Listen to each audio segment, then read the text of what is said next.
party. Odubel Herrera to lead it off and start in center field. Then Gene Segura, 3 consecutive 3-hit games for the second baseman for the Phillies. JT Realmuto's the catcher. Bryce Harper in the ballpark where he made his big league debut a decade ago now. Can you believe that? Rhys Hoskins trying to snap an 0 for 26 slide. The first baseman bats 5th. And left field, Andrew McCutchen. Alec Bohm was runner-up for Rookie of the Year last year. He's the third baseman and 7-hitter. And Ronald Torreyes bats 8th and starts his short with Didi Gregorius out.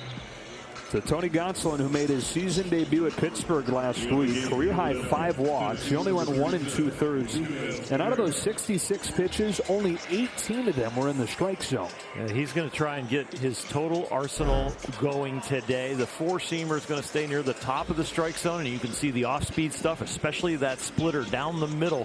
Great trajectory on it, and then it disappears. We're going to see fastballs for strikes, and then splitters and curveballs and sliders hopefully down in the strike zone. And you see the arsenal there on Google StatCast.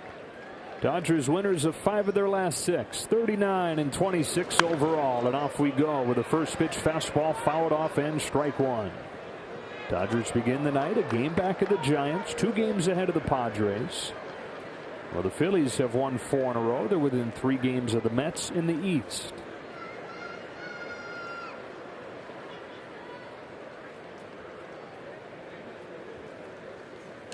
One ball, 1 strike. Now, Odubel Herrera, and you mentioned off of the top world, the Phillies offense has gotten it cranked up lately as they've gone 7-2 in June, leading the National League, scoring 7 runs per game in that time. One of the big moves they made was moving Andrew McCutchen down in the order and putting Odubel Herrera in the leadoff spot. If you look at the numbers overall, they've really cut back and down on their strikeouts. So putting the ball in play, and when this lineup with these resumes starts to put it in play, they're usually hitting it a little harder. 1-2 pitch pops out of his hand, 2-2. We saw a lot of that in Pittsburgh. Part of the problem for Gonsolin was he was having a hard time gripping the ball with a very humid day in Pittsburgh.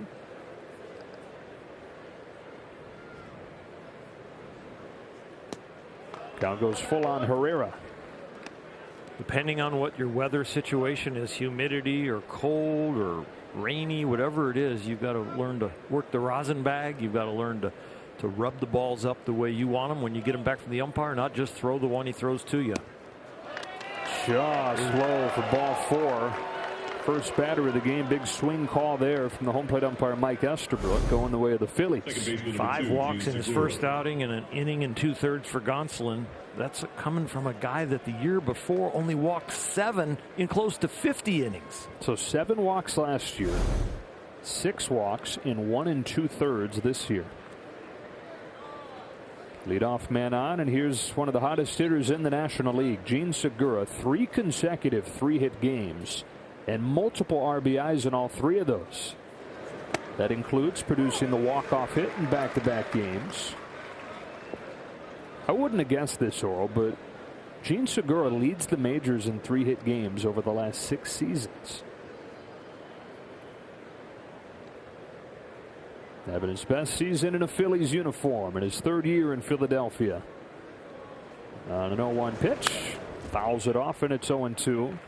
And talking about those walk-offs that he had during this 4-game winning streak, the Phillies have 3 walk-off wins.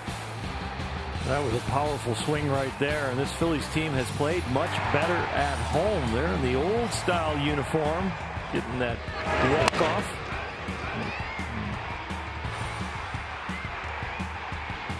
Again, they get it done. It's exciting when you have those walk-offs at home. Segura down the right field line. McKinstry lays out, can't get it. Ricochets into foul ground. Segura to second with a double, and the Phillies in business before Gonsolin gets the first out of the night. This is what the equation has been. Herrera gets on, Segura gets a hit. Game of inches on the walk that started the inning, and then this attempted catch from Zach McKinstry. Just a one-hop, touches the leather, then deflects over in the corner. Easily is going to be second and third after that happens.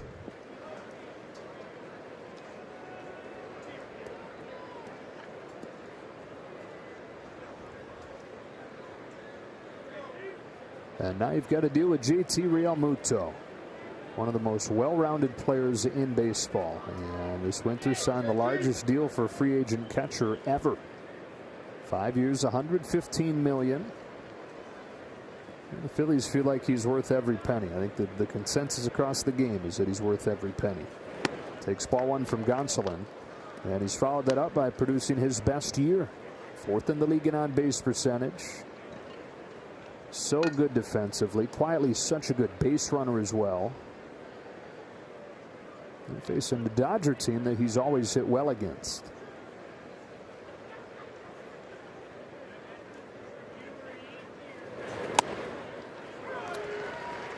Okay. 1-1. It's always interesting when a catcher gets what he perceives as a bad call. His pitcher hasn't taken the mound yet. You don't want to put the umpire in a bad mood. Got to be a good politician as a catcher. The 1-1 delivery. Fouled into the glove, 1-2.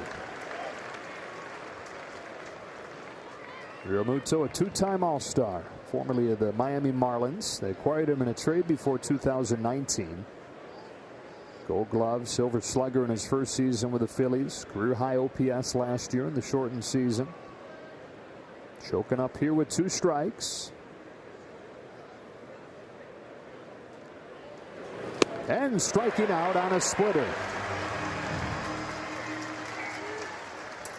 Realmuto missed a hanging slider the pitch before, and now he gets the pitcher's pitch right down the middle, which is outstanding because it gets the swing and then the bottom drops out of it. 9 more of those. Everybody gets a jumbo jack, partner. 9 more of those splitters like that, and you'll get jumbo jacks. Yeah.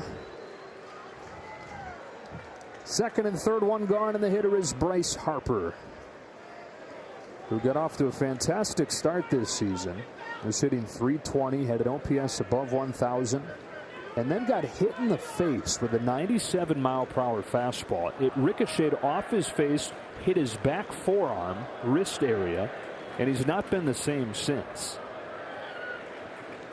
On the first pitch from Gonsolin, Harper gets a breaking ball, bounces it foul. Really scary moment. This is in St. Louis back at the end of April. And as terrifying as it was him taking that ball off of the face, the bigger issue for him in the recovery has been the wrist. Did IL time in late May because of it. Tried to play through the pain before. But from that moment forward, he's hitting .226 with an OPS below league average. On an 0-1, takes a ball. And I know that the wrist is the one that put him on the IL, but the guy's only human. I would think that there's got to be something lingering from the act of taking a ball off of the face. Yeah, especially I would think against left-handers. You know, against a righty where it's coming from the third base side, maybe a little easier. But boy, it is scary to have that replaying in your head. Rips a base hit to right center. And the Phillies lead at 1-0. Segura stops at third on an RBI single from Bryce Harper.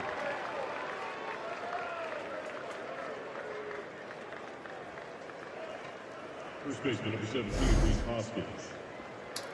Going breaking ball, that curveball just hanging up there. It makes its way down to the waist, right where you would do your tee work if you were Bryce Harper. Double play is still in order, and only 1 scratch, 1 run.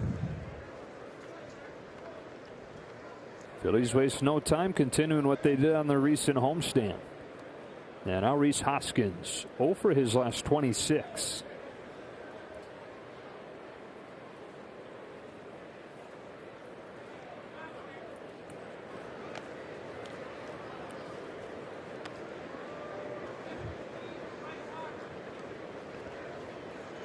Since the Trevor Bauer outing where they were stealing so many bases off him, it looks like there's been a point of emphasis from Mark Pryor and Dave Roberts on holding runners.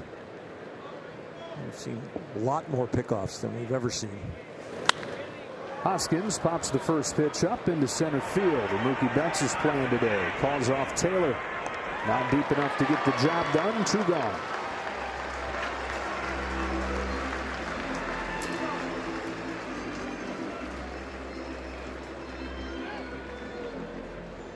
A fielder number Trying to do what he did in Andrew Pittsburgh, McCutcheon. Oral, and that is pitch around a bunch of traffic to give up just one. Went on to win that game, even though he had the 5 walks, couple of hits, just the 1 run allowed. And in this inning, a walk and 2 hits, but 2 on and now 2 out. And Andrew McCutcheon, who at 34 years old in his 13th big league season, has gotten hot lately. And putting Herrera into the leadoff spot got Herrera going. It also got McCutcheon going, dropping him down into the middle part of the lineup. He's hitting .342 since that move. On the first pitch from Gonsolin, he takes way outside and low. 34 years old makes him the second oldest everyday outfielder in the majors. Only Charlie Blackmon is older.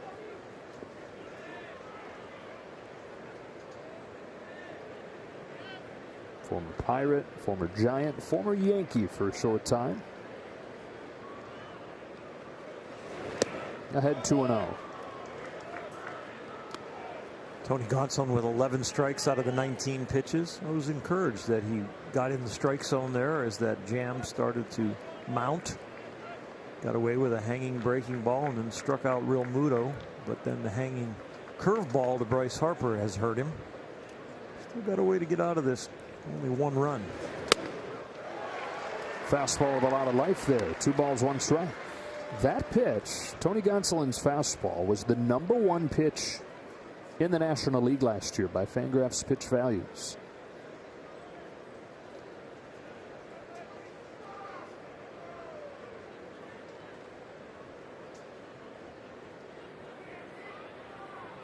On 2-1. Slider dips low. Ball 3 on McCutcheon. That's the difference between being ahead in the count as a pitcher and behind in the count. The hitter can just spit on that one, but if the count was 1-2 compared to 2-1, it'd have been a little different.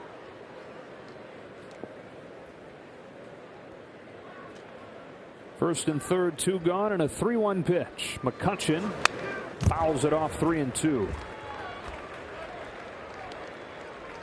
Made two nice fastball away pitches to stay in this count. Give him a chance to get out of the inning.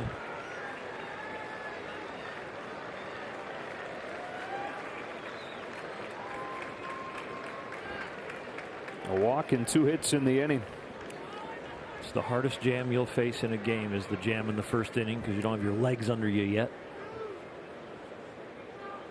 Runner will go from first on a 3-2. A fastball is dumped back. Sticking with the hard stuff. McCutcheon is all over that as far as timing. He's been out there away with the slider throwing balls and then the fastballs away for strikes, and that foul ball right there would make me throw something different than a fastball away. He's got that look on his face too, like I've got you. I wouldn't mind seeing a slider that starts down the middle and ends up low. Overthrows the splitter to load the bases. 2 hits, 2 walks in the inning. And they're loaded up for Alec Bohm. Third baseman number 28, Alec Bohm. Bohm was the Rookie of the Year runner-up last year. He hit .337. But more than any hitter in the National League this year, he's dealt with some bad luck. When you look at how hard he's hitting the ball, just as hard as he hit it when the average was .337. The average 100 points worse.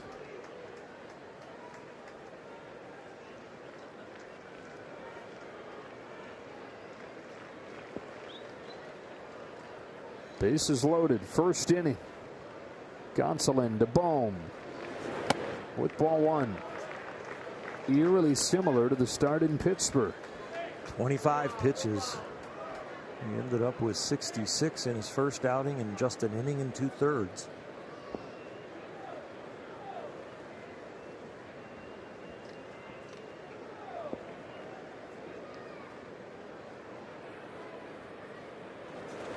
There's a strike, 1-1. Took him 36 pitches to get through the first inning in that one.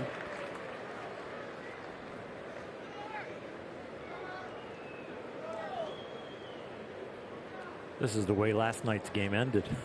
Bases loaded, 2 out. I thought we were going to turn the page, have a little calmer game. The 1-1 to Bohm. Fouled off 1-2, and again he's right on the doorstep of getting out of this with just one run. He is locked in with that fastball away, but he needs to find another pitch other than the one he threw to Real Muto was the best splitter he's thrown. But find a curveball or a slider maybe that he can land and get a punch out.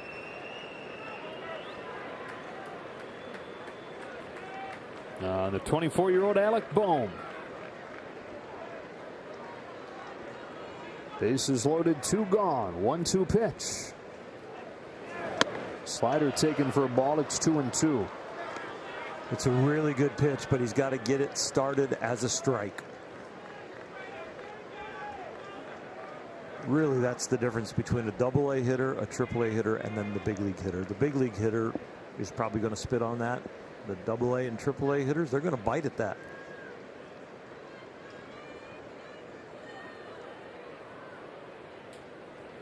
Two and two. Here it comes. Another fastball.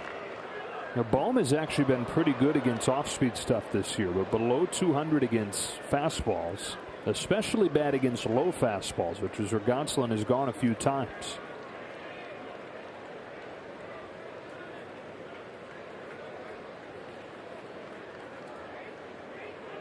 .65", 225-pounder with some good pop. Waiting on another 2-2 from Tony Gonsolin. He struck him out with that low fastball. And he limits the damage to just 1. Dodgers come to bat for the first time after this. He gets going. He sees something that you like, something that looks like maybe he's unlocked it. He says he feels like it's less and less of a moving target, less and less like he's chasing his tail. So he feels like he's getting close to finally stringing it together. Coming off a good performance yesterday, 2 for 3 with a home run. Lux bats second, starts at short. Turner's at third, hitting third with Smith, Beatty, and Taylor through the heart of the lineup. A.J. Pollock is in left, had a home run this weekend. Zach McKinstry had a 3-hit performance yesterday. On the mound for the Phillies, a 24-year-old from California's Central Coast, Spencer Howard, the top pitching prospect in the system, made his debut last year. This season he started in the bullpen, then he went to AAA, then they brought him back up, and they've put him in the rotation and stop and start, and it's just kind of been a disjointed year for him. They don't expect him to go deep into the game, but as a starter, he has performed a lot better than that 4.5 ERA, so we'll see what he's got for the Dodgers. Pours in a fastball to Betts, strike 1. Whether he's a starter or a reliever, he's had trouble with walks, and that is not a good equation against the Dodgers with their discipline. 11 walks in 13 innings. Gets ahead of Betts, 0-2. Howard grew up a Dodger fan, about a 3-hour drive from here. He come to games with his dad, who grew up in L.A. One of his best memories of his childhood, his dad got field passes at Dodger Stadium. So when he was in 6th grade, he got to go down to the field, meet some of the players. Favorite guys were Eric Gagne and then Clayton Kershaw. Here's 1-2 to Mookie Betts. Little bit high, ball 2. Tell that story to Clayton, he'd start to feel old. Yeah, I think there are several instances of that a year now where I says, yeah, Kershaw was my guy. Got a poster of him in my room. Yeah. Wow, that thing drops out of the sky to get Betts looking. Curveball that he's only thrown 13 times all year gets Betts for the first out tonight. Usually somebody who throws it that rarely, they use it as a steal a strike pitch early in the count. They don't use it to finish you, and you can see the little bit of hang to it right there. Mookie didn't think it was going to make its way all the way down. 1 away in the first inning. Gavin Lux comes up.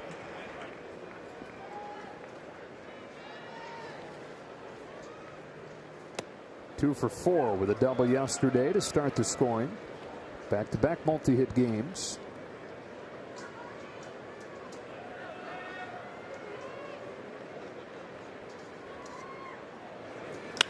He gets curveball, lifts it in the air to center field. Odubel Herrera has room. 2 gone.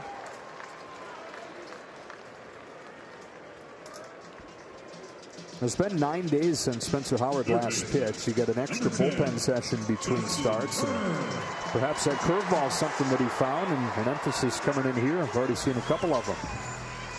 Well, he likes to live a lot with that four-seam fastball, and the Dodgers hit that well, so they might see a higher percentage of curveballs today.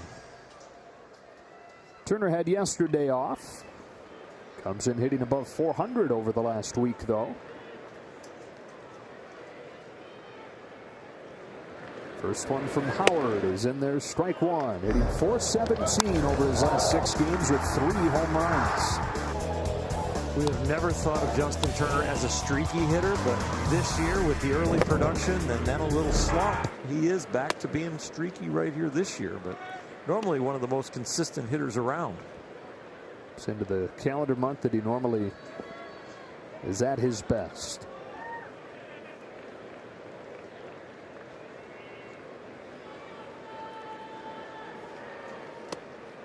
I guess the glass half full way of looking at it is normally he's at his best this month, and it's when his season really gets going. And while he's been a little bit streaky so far, at least there was a really good streak in there over the first 2 months. Yep, he's starting from a little better foundation statistically. Howard retires the side in order in the first with bookend strikeouts on 11 pitches. To compliment the fastball, greet the stranger. Nobody on this Dodger roster has ever faced Spencer Howard. And a calm ending. Dodgers went into last night's 9th inning 5-0 and still squeaked it out at 5-3. That was a little too much excitement for me. Yeah, me too. Gonsolin needed 30 pitches to get through that first inning. 8-9-1 here in the second. Ronald Torreyes fouls off the first pitch. So now 96 pitches to get 8 outs this year. Not 8 innings. No. Outs. Yeah. You could usually do 8 innings. Yeah, that'd be an impressive thing. Yeah. Generous outside corner there to put Torreyes in an 0-2 hole. Only one way to go from where he's been so far, though.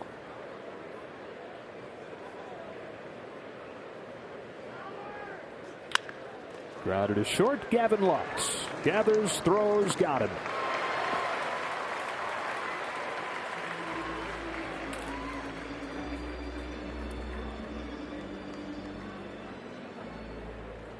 Tony Gonsolin over the last 2 seasons since he debuted, a .260 ERA over his first 2 years.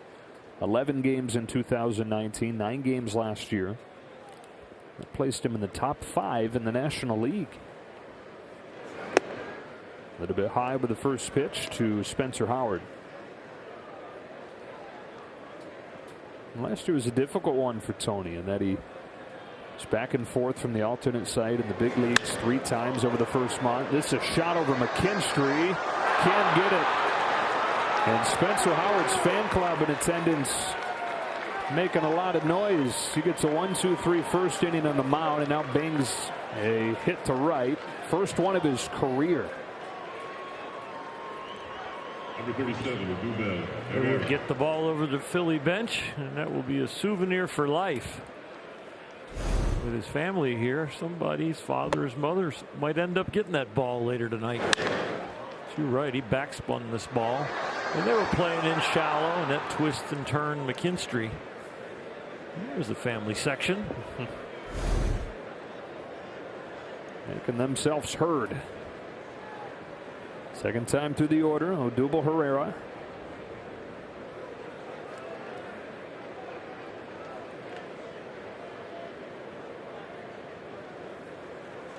Shows bunt, takes ball. The hope for Dave Roberts is that Tony Gonsolin could get through the order a couple times. Having thrown just 66 pitches in his first outing, still building him up. But who knows where this game's going to be 2 times through the order.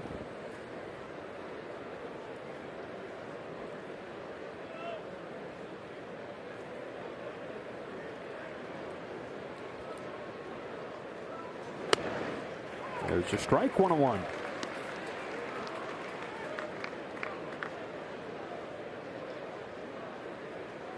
Started to talk about last year, a trying year for him. He tested positive for COVID during summer camp. He was asymptomatic the whole time, so really frustrating stretch for him. And then the back and forth nature early on. That's a bouncer back to him. He will go to first. Nobody was home at third. Turner moving to his left, potentially to field that ball if it had gotten through. Up to third goes Howard, 2 away. Number 2, Gene Segura. Gene Segura, man at third, 2 gone. Doubled his first time. His 10th hit in his last 3+ games.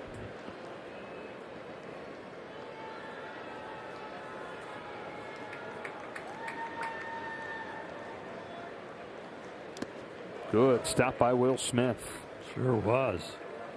Almost tied him up.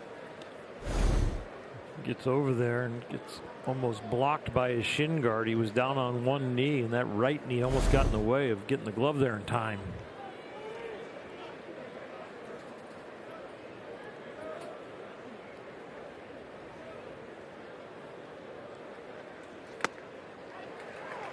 In the inside corner, 1-1.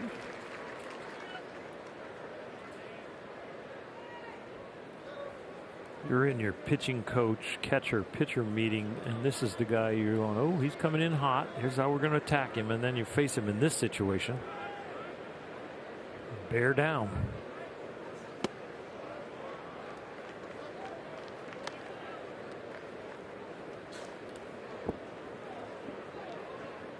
First inning, fastball and the curveball were good, and the split and the slider were kind of off, other than the strikeout to Real Muto. Here he's trying to find something he's confident in other than the fastball.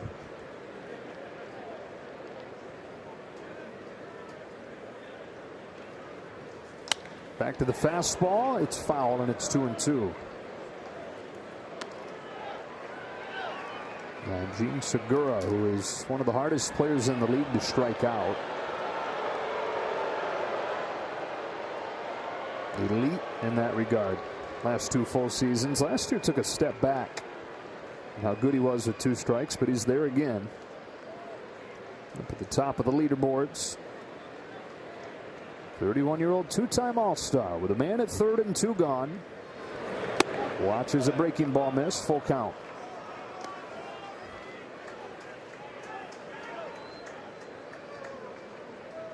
Rarely do you see a pitcher lock in on a fastball low and away to righties and be consistently right there every time and then struggle with his other pitches.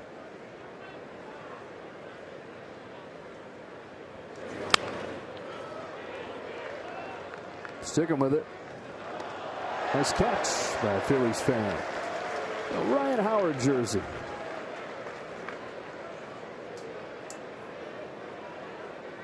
Good thing the significant other had a Dodger hat on. Yeah. Just to balance out the family. Right. I would have kind of felt bad about getting that excited about the play, too. And a little Dodger flavor in there. Another 3-2 coming. Segura down swinging on a high fastball. Gotzel able to pitch around the double against the opposing pitcher. And after 1.5, 1-0.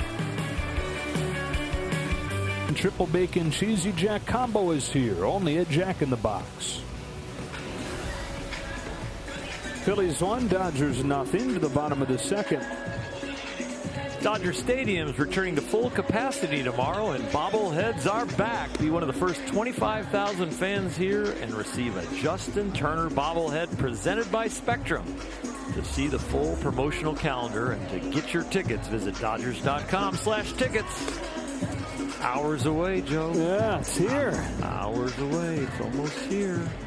The guys are fired up for it, too. The guys in uniform.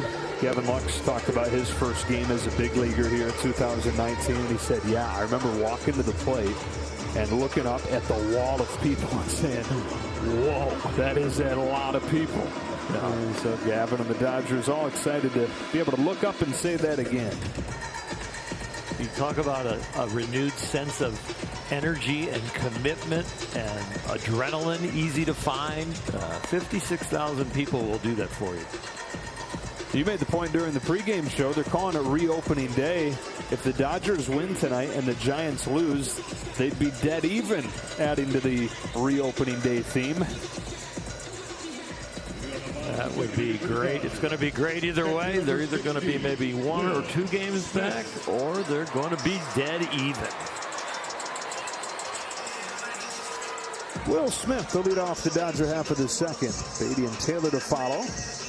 After Spencer Howard went 1-2-3 in the first inning. As you see there, reverse splits this season for Smith. Much better against right-handed pitching.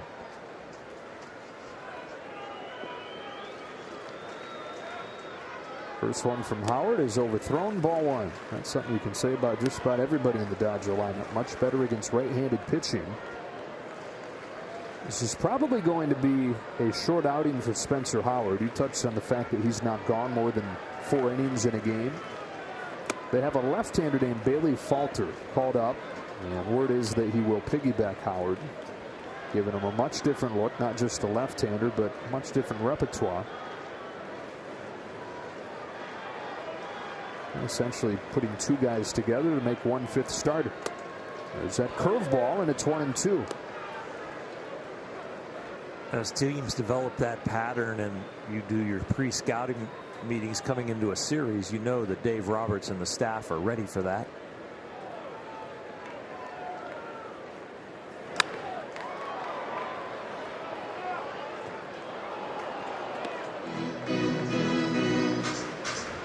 And one of the reasons Spencer Howard has not typically gone deep into games, first of all, they're protecting a young arm, but second of all, look at the difference in OPS times through the lineup. Waits on a curve, muscles it up the middle to Reyes, throws him out.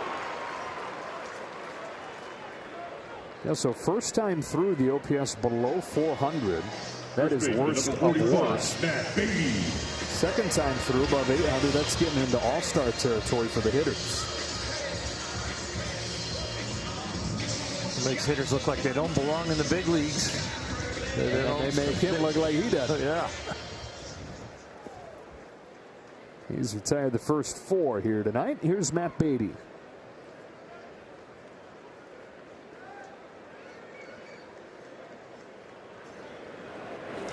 Swings at the first pitch, sends a fly ball to left field. For Andrew McCutchen. 2 up and 2 down.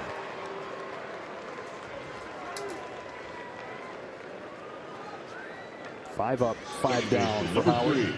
He started on just 17 pitches.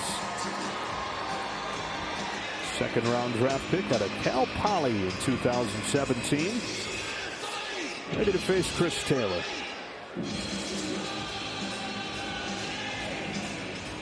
He was 3rd in the league in runs scored. He's 7th in the league in on-base percentage.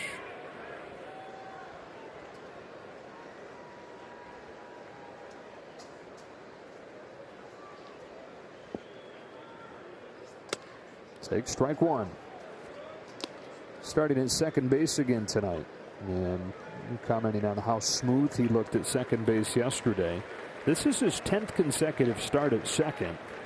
And he says it's just simply a matter of logging those reps there, getting into rhythm because he's playing there every day. He only had 9 starts in the infield over the first 2 months of the year. He is deserving of every all-star vote that he gets. So if you're watching and you're a Chris Taylor fan or you're a baseball fan, you want to know who deserves it, this guy at the plate does. Hits one in the air to left center field. Long run for Herrera, still going, and he's there to end the inning. That's 6 up, 6 down for Spencer Howard, and 1-0 after 2. I would gain some weight in those home run seats with a table in front of me and a ball game for 3 hours and all the food you want. Oh, yeah.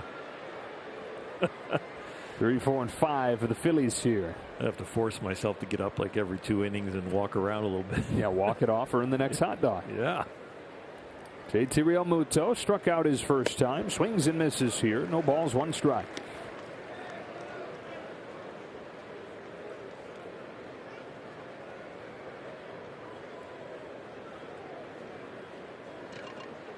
JT out of Oklahoma.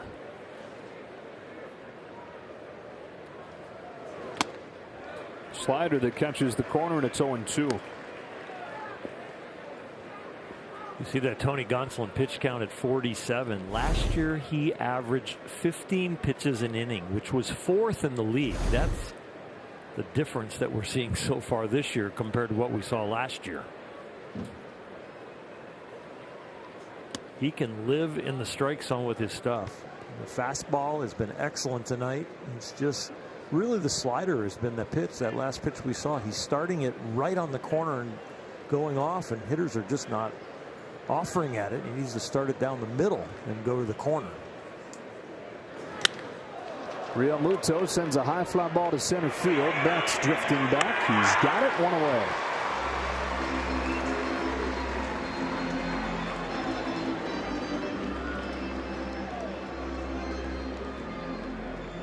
Number 3, Bryce Harper.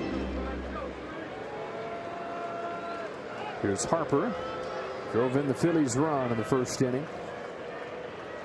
28 years old now. He was in this ballpark when he was 19 that he made his big league debut. Double against Chad Billingsley for his first big league hit. It's 3 years after he was on the cover of Sports Illustrated as a 16-year-old.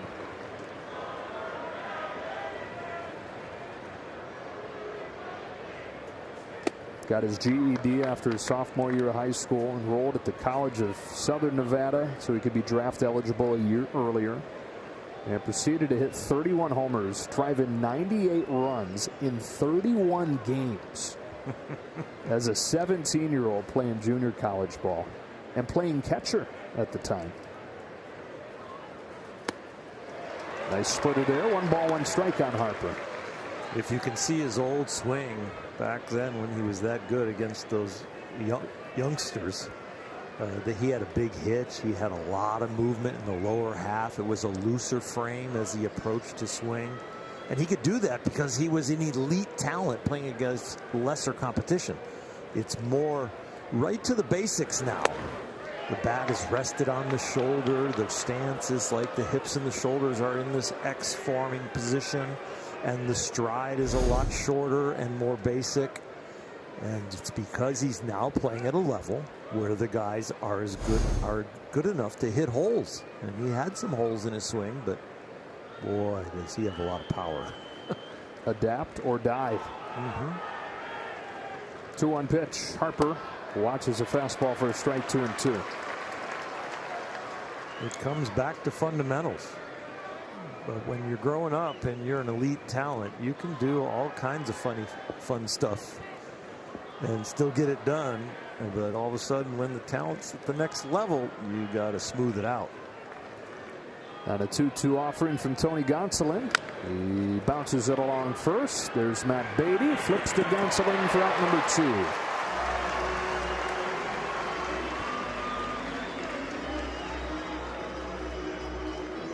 You're going to see the Matt Beatty, Albert Pujols combo over there at first base for these Dodgers. 17, Rhys Hoskins. Yeah, especially with the setup we were talking about that the Phillies are going to throw tonight with a piggyback righty then a lefty. The platoon will both get a workout in tonight's game. The 2-away for Hoskins. Sorry, Joe. The defense goes down a little bit with those two because Max Muncy grades out as an outstanding first baseman. But the offense, it'll be about the same. Hoskins flat out his first time, takes ball 1 here. Yeah, I mean, Matt Beatty, who is only going to play against righties, is hitting .300 against righties. Albert Pujols, who is pretty much only going to play against lefties, is hitting .371 against lefties. They're combined. Their OPS together, when they're out there, is all-star level. 2-0. Dodgers rate out when whoever plays first base as the best first baseman in the league. They're the #1 as far as offensive production for anybody who plays first. That's a spot across baseball that historically is where you get a ton of your production. It's way down this year in particular, but not for the Dodgers. Max Muncy or Albert Beatty. I love it. 2-0. 2-1. I love it.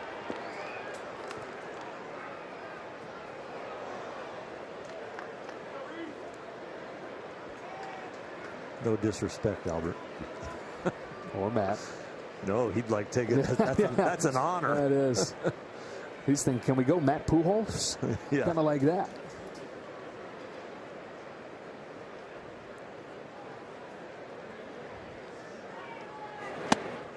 Two and two on Hoskins. If they keep it up all year, I think that would be a great bobblehead. Albert and Matt. I think Albert deserves his own, though.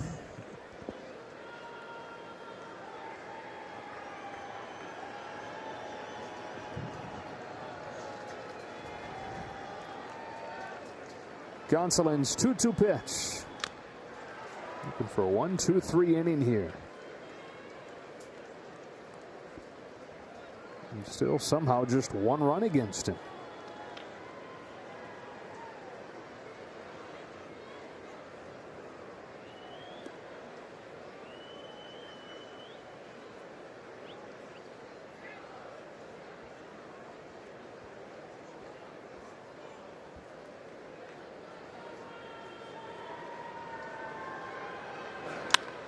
Hoskins goes up and tomahawks this one way back to left center, but it'll come down to A.J. Pollock. And in the third, a 1-2-3 inning for Tony Gonsolin and a 1-0 game after 2.5. By going to Dodgers.com/JRDodgers. That hand that you hear, they've just shown Chase Utley on the video board. Chase is here with his boys. There he is. The Silver Fox. He's got to come, right? Dodgers Phillies. That's right. A.J. Pollock to lead off this inning against Spencer Howard. First pitch swinging, grounded to third, backhand Bohm, got him. Good play by Alec Bohm, who broke into the majors last year as all bat, no glove. Glove has improved, not produced offensively, but doing his thing defensively right now. He stabbed at that one accurately. Look what I found. Got it in my thumb area. It's an out. And that's 7 of them against the first 7 hitters for Howard. His first one to McKinstry is taken for a ball. Great day yesterday for Zach McKinstry. 2 for his first 23 off of the injured list, then went 3 for 3 yesterday. That included 2 hits on breaking balls. He was 1 for 24 before that.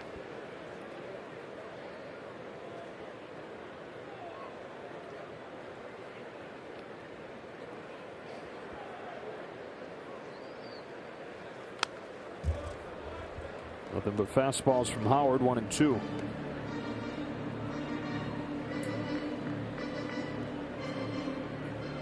He's just a ball player. Play all over the field. He's going to grind out these at bats, and he has a magic wand sometimes with 2 strikes.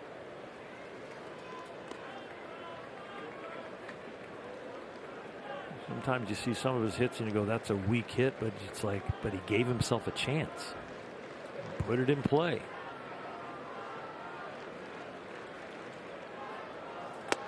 Down swinging here. Spencer Howard has struck out 3. That 4-seam fastball has got a little bit of an illusion to it. You're seeing the Dodgers swinging a lot of balls that are belt high near the middle, and they're swinging and missing. And the issue has been maintaining that fastball as he's gotten into outings. He's seen it drop from 96, 97 to begin the game down to 92, 93 within 2 or 3 innings in some starts this year. Just 91 there, but a strike on Gonsolin. And he said for the life of him couldn't figure out why. Changed some dietary things, started eating closer to game time. That wasn't it. They feel like they figured it out a little bit, though, with mechanics, where it's just a thing where he's trying too hard to generate velocity, and it's throwing him out of whack mechanically. Doing the research on him a little bit, reading a few of the articles, especially the one that was about seeing how easy he could throw hard. And that is a Sandy Koufax saying. Sandy Koufax, when he all of a sudden gained control early in his career when he couldn't hit a broadside of a barn, was just a tip from his catcher to see how easy he could throw hard, and that launched Sandy's career.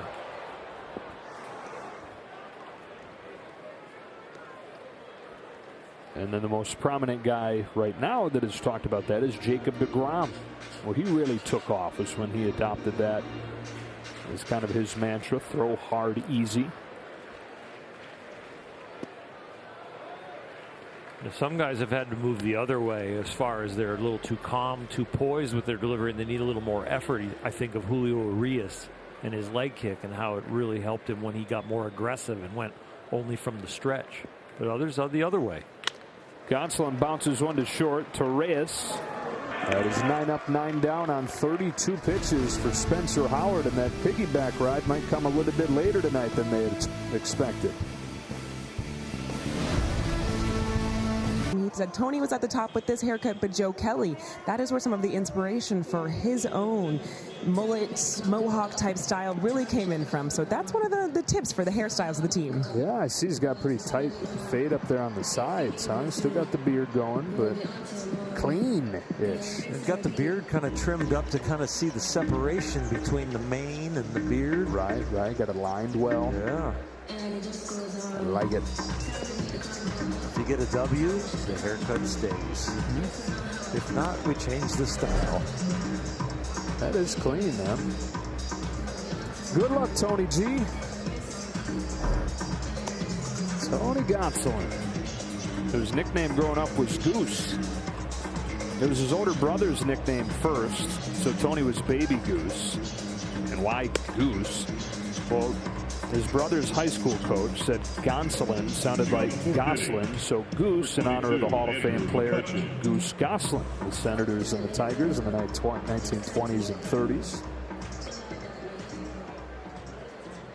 Andrew McCutchen to lead off this inning. Walked his first time. It's one of the two issued by Gonsolin, both those coming in the first.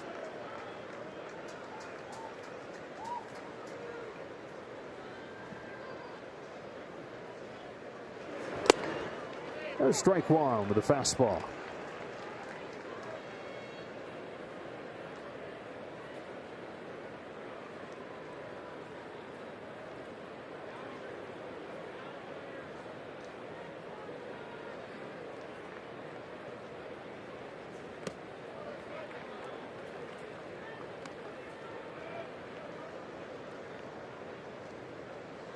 .62 pitches, maybe 4 innings, maybe 5. We'll see, because that would be probably third time around in the order.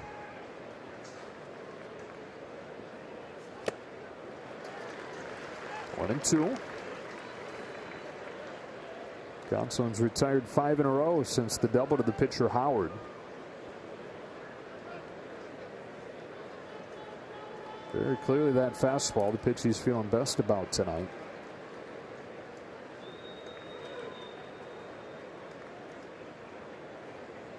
On 1-2, goes back to it, misses up. If you're going to pick to have one pitch, that's the one you're going to pick. For sure. If you can have fastball command, you can compete in a big league game.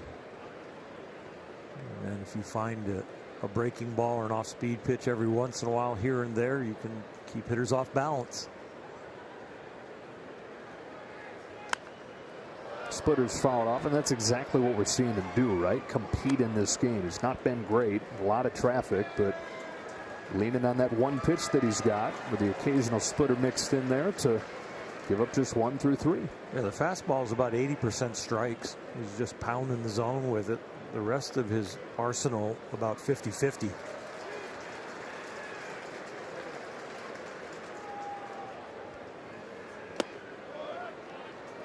Goes full on McCutchen.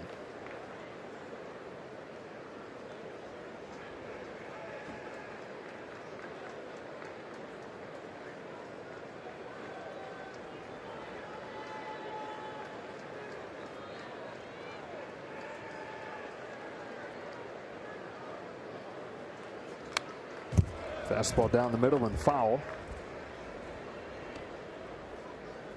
Well, still full on McCutchen.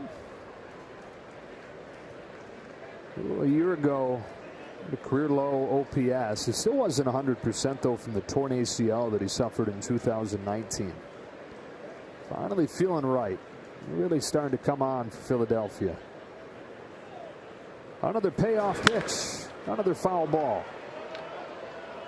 11th overall pick 16 years ago at a high school in Florida.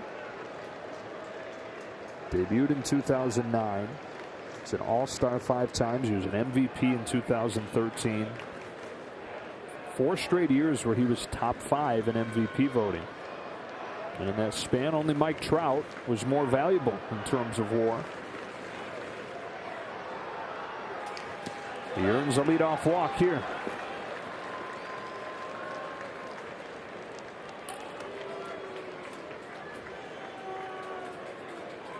Number 28, Alec Bohm. From an 11th overall pick to a 3rd overall pick in 2018 at Wichita State. Casey Mize went first to the Tigers. Joey Bart went second to the Giants. And then Alec Bohm to the Phillies.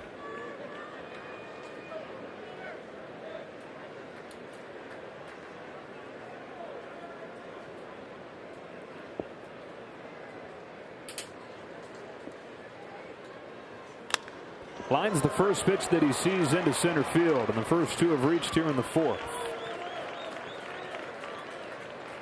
After the walk, there was a little stirring in the Dodger bullpen.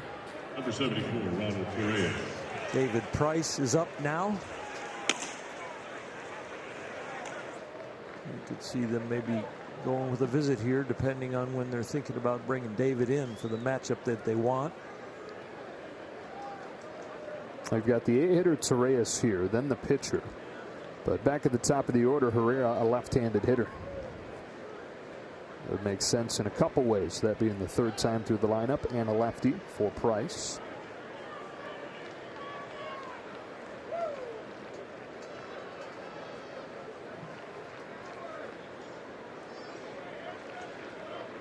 Two on, nobody out. And a swinging bunt foul. First thing you do right here is you, as a pitcher, you look down in the Philly bullpen and you see no one is warming up. So even without a deke from Joe Girardi of Warming somebody up, so you might think that they're going to pinch hit for the pitcher next. There is no deke going on, so he knows he's probably going to face the pitcher next. And so in doing that, you really bear down here and know he's not going to bunt.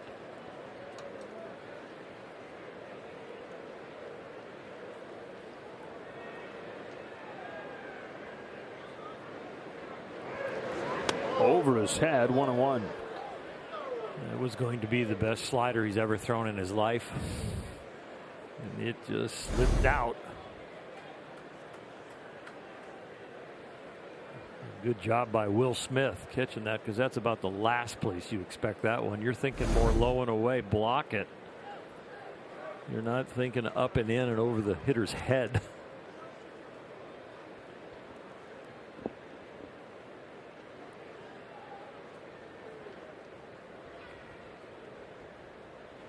On 1-1.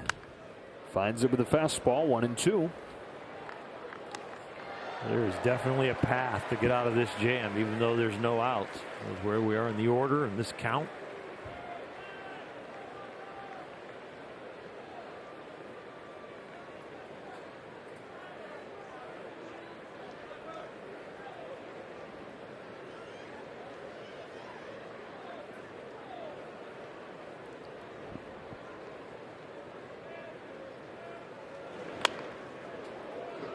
Well, Tony Gonsolin, 4 2/3 innings now this season, has allowed 15 base runners, 2 runs, and 140 pitches. That's a lot of work. Yeah.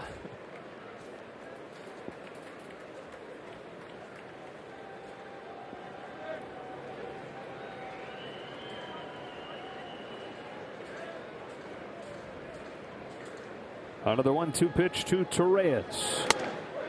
Wow, that's not particularly close, but Gonsolin will take it. His 4th K, 1 gone. Pitcher Spencer Howard. just a bit straight.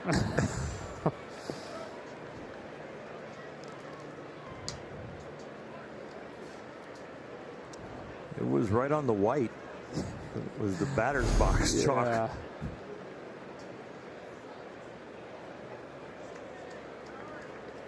Well, here's the pitcher Howard, who hit a double the other way his first time for his first career hit.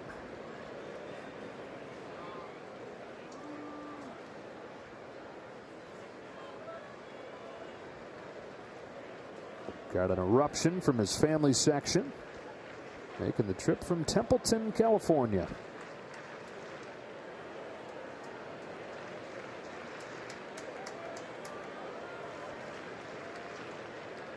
Two on, one out. He squares now. And takes low. What a special trip that had to be for them. Loading up the car and making the same drive they made many times when he was a kid to come watch a game at Dodger Stadium. But now they're coming to watch him. I'm sure they had a lot of flashback memories. He gets a double and he hasn't given up a hit yet.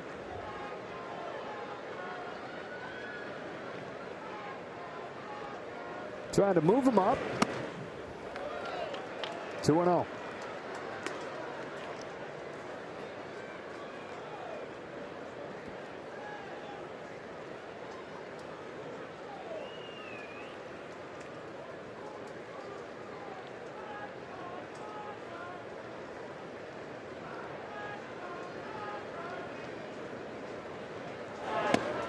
Man, oh man. Especially when the fastball has been just an automatic strike, and here to completely lose it to the pitcher.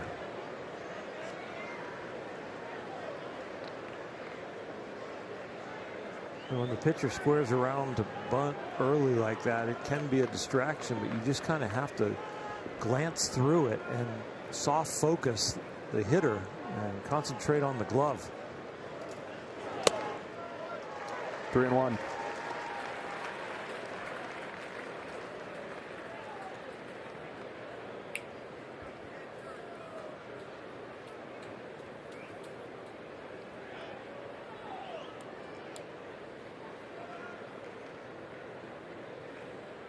First and second, one gone. Howard squares again and takes strike two. You're starting to hear it out of that Phillies dugout. That's the high-low one that they can see from over there. Exactly, and this one was a tad low. And you know, by now word has come in from the video room that strike three called on Torreyes was not close. The pressure in the volcano over there is growing. Yeah. And strikes him out.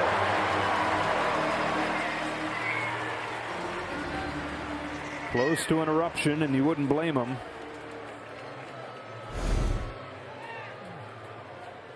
Tony Gonsolin in this inning has gotten some serious help. And at least he got it close enough to get the call. And that will do it for him. 2 times through the order. And a left-handed hitter coming up. Perfect time for David Price.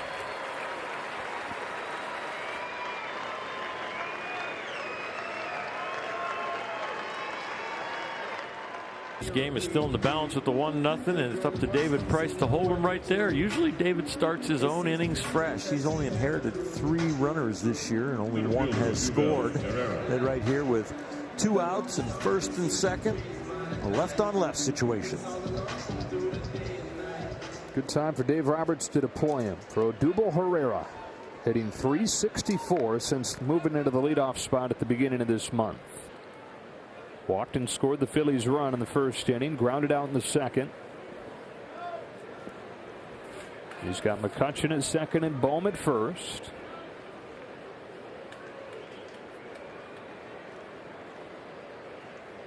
And in the first one from David Price, shows bunt and takes a strike.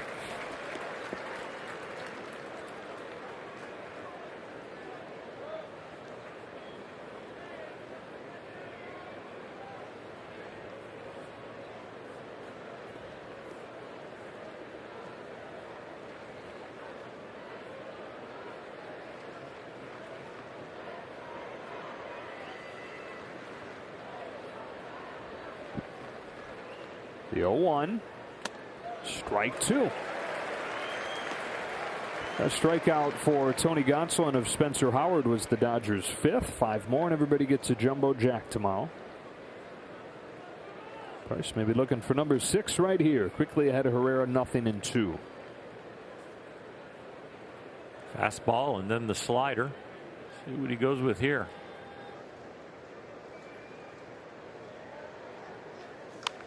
That's foul. Outstanding pitch. 0-2 fastball in right there on his hands. Sets up so much. Come out of the bullpen with 2 outs here. Key situation. Throwing strikes and exactly where you want them.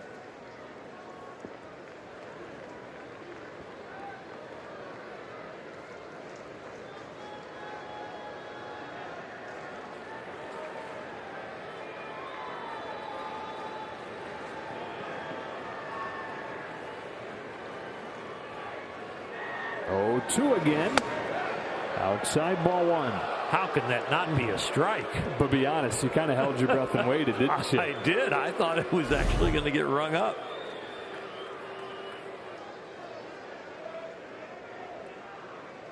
Just a foot outside. Hey, credit to Will Smith for presentation tonight, though. Yeah, that's true. He's going to get a high grade. Something he's gotten pretty consistently this year with his framing. 2 on, 2 out, and a 1-2 pitch coming to Odubel Herrera. Now Herrera, one of the best 2-strike hitters in the National League. The league is hitting 159 with 2 strikes. Herrera is hitting 277 to lead the NL.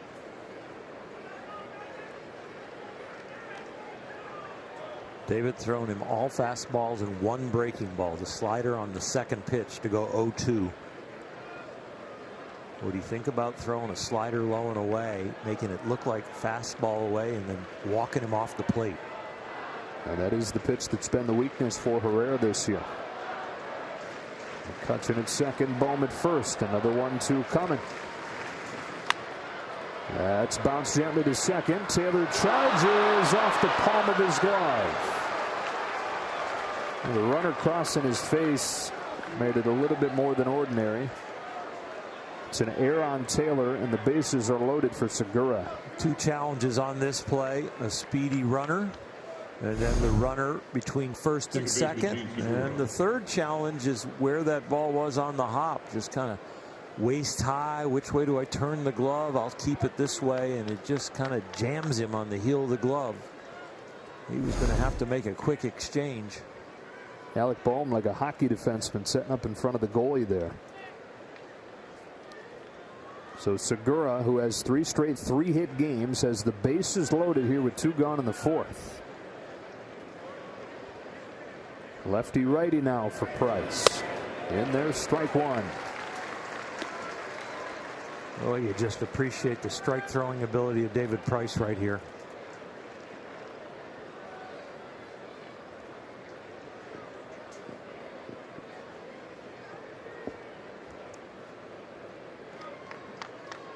Seven pitches, just 1 ball.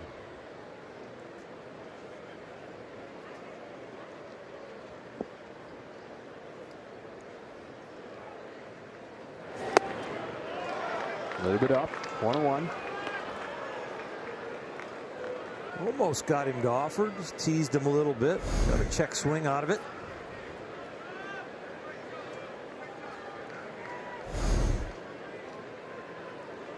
The ground ball to Taylor, I think, was a changeup. He's got a lot of pitches that he has a good feel for. Chopper to short for Gavin Lux. Goes the short way and ends the inning. Phillies leave him loaded. David Price preserves the line for Tony Gonsolin. Mercury Insurance. Low rates, big discounts. Great insurance. Today would have been Don Newcomb's 95th birthday. And boy, do we miss Don. All the Dodgers miss Don. Seeing Nuke around the ballpark. What an impact he made on not only the Dodgers, but just on anybody who got to know him. And yes, we honor him because of his baseball abilities, but we remember him because of the man that he was. And what a fantastic friend that he was to everybody in the organization, and huge impacts on a lot of different lives. Top of the order for the Dodgers, looking for their first base runner against Spencer Howard. 1 ball, 1 strike on Betts. Nuke was the workhorse of all workhorses. You hear about some of the stuff he did, some of the legendary performances. There was one stretch late in his second big league year as Betts gets under this one and pops it in foul ground. It is out of play. 17-day span. He pitched 52 innings.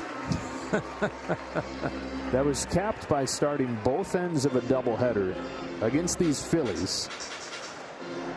John Hartung talked about that during the pregame show, but he finishes that 17-day stretch with a 0.69 ERA. Fantastic. 1-2 pitch. Ball 2 on Betts. 136 complete games in Don Newcomb's career. You know, and like all of us, he didn't lead a perfect life, but where he did falter, he turned it into wisdom and then ended up really helping a lot of people.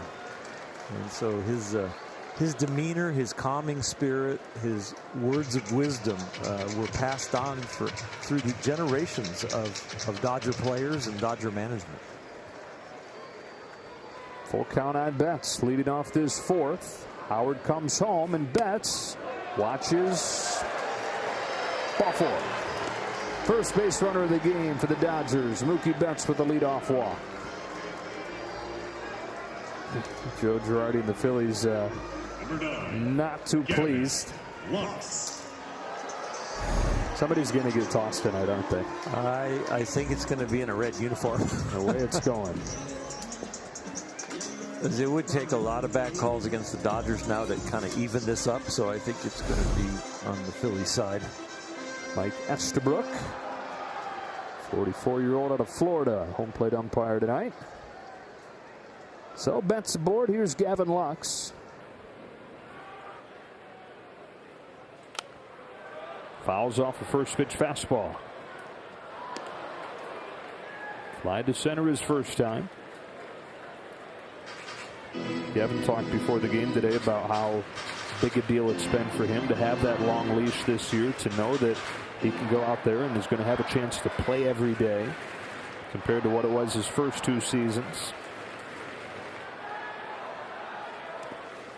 And he said, yeah, you know, the easy sports cliche thing to say would have been, no, it doesn't make a difference. But yeah, it does, knowing that you don't have to look over your shoulder. Still a very young player. And knowing that the organization has faith in him, has confidence in him, it means something. And you get confidence in knowing that you have that leash when you're going through a slump and the manager keeps putting your name in the lineup. It's like, oh, what they're saying is coming true. And you relax a little bit more and understand that you are going to be out there. Because when they first tell you, you're like, yeah, they say that, but if I'm 0 for 17, is it really going to be a leash? And then when management proves it, the player really relaxes at another level. On a 1-1 from Howard, he takes high, ball 2. This is Lux's 55th game this year. Coming into the year, he played in 42 major league games in his career. He's still 23 years old. He doesn't turn 24 until around Thanksgiving. Good lead at first for Betts. 2-1 pitch. 2-2. This is an interesting time in the game when you think about Spencer Howard's resume with all the walks and how he starts to lose velocity and lose feel for the game in the strike zone as the game goes on. So pivotal moment right here with Gavin Lux up there after the walk to Betts. Deep as Howard has gone in a game. And you talk about him losing velocity. He's been 92 here, and we saw 96, 97 early on. It's a guy who touched 100 when he was a minor leaguer.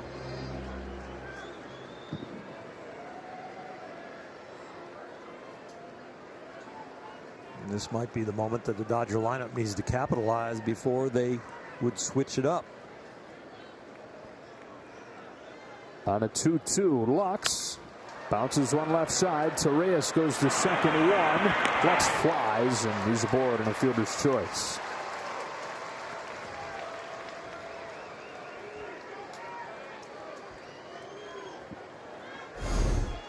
Little growth on the mound from Spencer Howard, coming back from the 2-1 count, a 2-2 fastball away that gets himself a ground ball and an out. A little different than walking the next hitter and having back-to-back walks.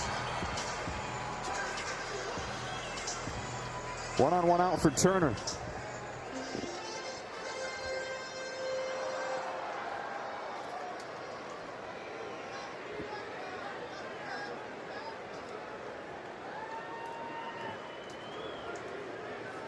Fouls off the first one. Howard now 10 of 12 first pitch strikes, and as with most pitchers, that is everything to him. When he gets strike one, the hitter basically becomes the equivalent of Elvis Andrus. When it's ball one, the hitter becomes Ronald Acuna, just when you're looking at what the OPS is in those at-bats.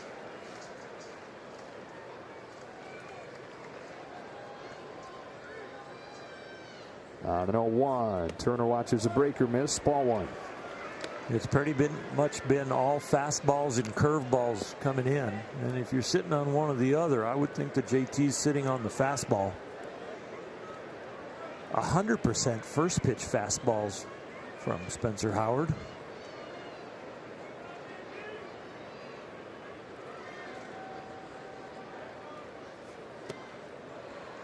Not close that time, ball two. Tonight, the rare changeup and the rare slider. And there we've seen back-to-back curveballs. Breaking balls are the pitch type that have given Turner a hard time this year.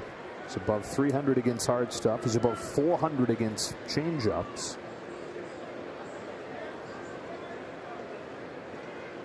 Lux at first, one away. On a 2-1, Turner watches a fastball strike, 2-2. And now we can almost say it's been called for both sides. Yeah. And pretty much in crucial moments.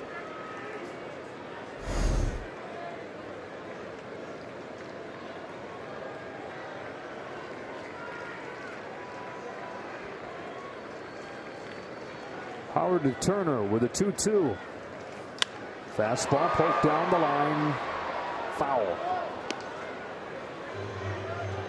That approach right there from Justin Turner tells you that he is protecting against the curveball that he saw 2 in a row in this at bat. So a little late on the fastball, but an approach that'll let him hit both the fastball and the curveball.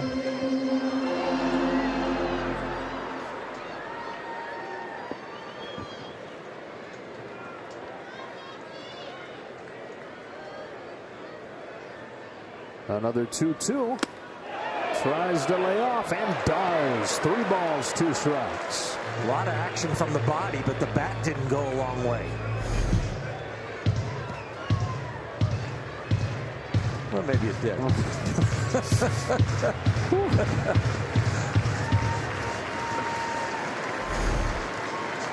I must have blinked. So did Ryan Wills. Down at first. On 3-2, Lux runs. Turner hits a fly ball to left. McCutcheon, 2 out.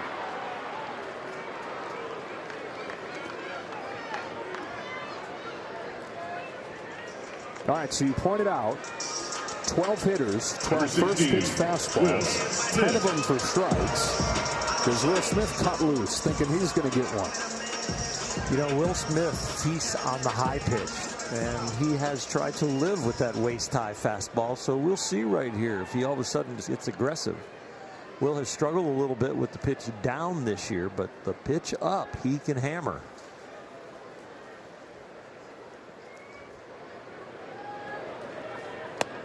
First hitter that he does something other than fastball with first pitch, and Will was geared up. He was. It was almost like he was starting as the ball was leaving his hand, expecting that fastball. What we're charting up here, they're charting down on the bench, so they know the same thing.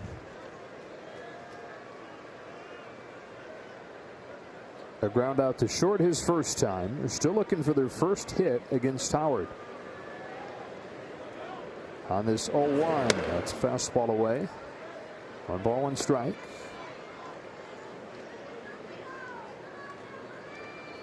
So Howard has gotten an out Getting a couple outs in the 4th inning here.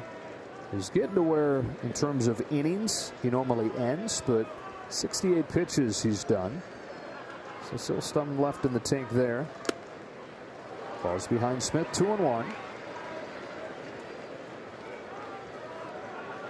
You mentioned that he hasn't gone much deeper than this, and what I notice now is that right before his foot lands, he's not finishing his delivery. He's almost like standing up when all of a sudden it's time to throw the ball and kind of pulling out of the delivery a little bit. High fly ball to left center field. Will Smith puts the Dodgers in front.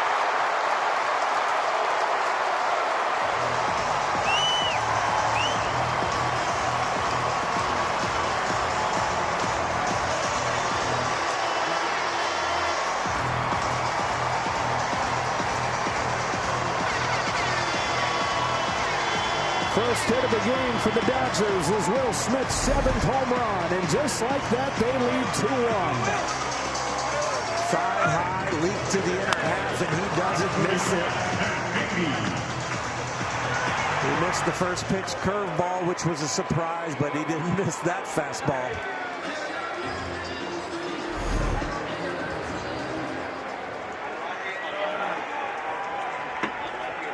Second home run in his last 3 games.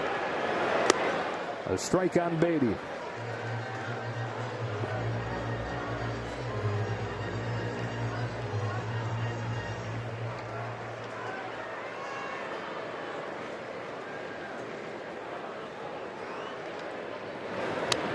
Strike 2.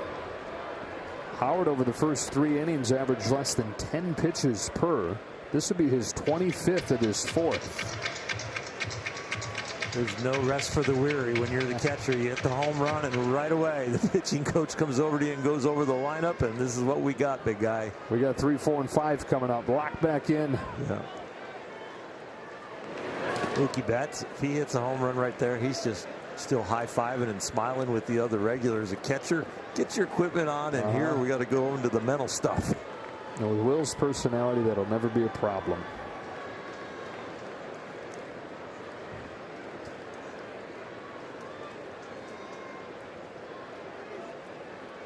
On a 1-2, Beatty, which is on bounce, 2-2. You're talking about some of the things you're seeing mechanically. Do those look like over-trying things like he's talked about having dealt with? You know what? There's an inning in the game, and sometimes if you go 8 or 9 innings, there's 2 innings in the game where you kind of have these hump innings where your energy level changes, and he might be struggling with that change in energy where he can keep his rhythm. Strikes out Beatty to end the frame, but the Dodgers' first hit of the game is a go-ahead home run from Will Smith. After 4, they lead at 2-1.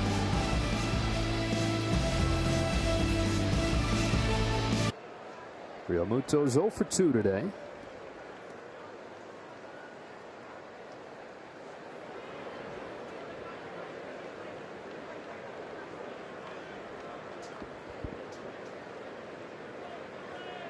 First pitch from David Price is golf to left.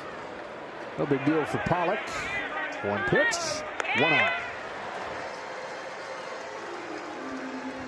Joe Kelly warming in the Dodger bullpen with that sweet haircut Kirsten talked about.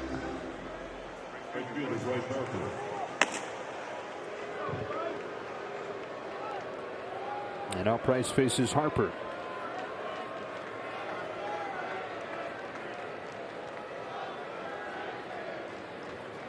Third year of a 3-year, $330 million contract. Wanted the longest deal that he could get. He wanted a park that he liked hitting in. He's always hit well in Philadelphia. And he wanted a franchise he felt like was going to give him a chance to win every year.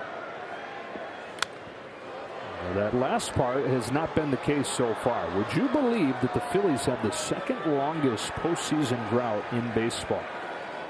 9 straight losing seasons. Only the Mariners have gone longer between postseason trips. It's like 500 and below too, right? I think their winning percentage. Yep. I said losing season, but I think one was 500. Yeah, so the last winning season was 2011. And you know what? That was my fault, and I wasn't meaning to correct you there. No, it needed to be done. What I was thinking, wrong? I was just trying to think in my mind what was going on. But yeah. You know, you mentioned about Real Muto and how he's worth every penny. It's going to be really hard, no matter how Bryce produces, to be worth every penny. And it really is about championships and his production on the field, which has been outstanding. But I think also what he does as far as bringing a championship possibly and being that cornerstone piece to drawing crowds in Philadelphia and having attendance grow also. I think anytime a player signs a contract like that, it's going to be hard to live up to it. Everything you do gets colored in that context. I mean, we have conversations about Mookie Betts every day. Part of what we're talking about with him, he signed the big contract, right? And so even though he's been an above average player, you talk about him still searching to find it because the contracts in a lot of ways set the expectations. Well, Bryce would have to hit 40 home runs and drive in 130 every year, you know, in some ways to say, yep, that was worth it. But if he can be a key piece in the lineup, which he is, and produce at a key level, which he has, and then they win championships or get in the playoffs, attendance will rise and it will be worth it. And those guys that sign those deals, they don't look at that and say, oh boy, I didn't know I was getting myself into that. These kinds of guys love those expectations, love trying to live up to that. 2 balls, 2 strikes. Price to Harper. Line drive, scalded into center field, and boy, has he hit some BBs tonight.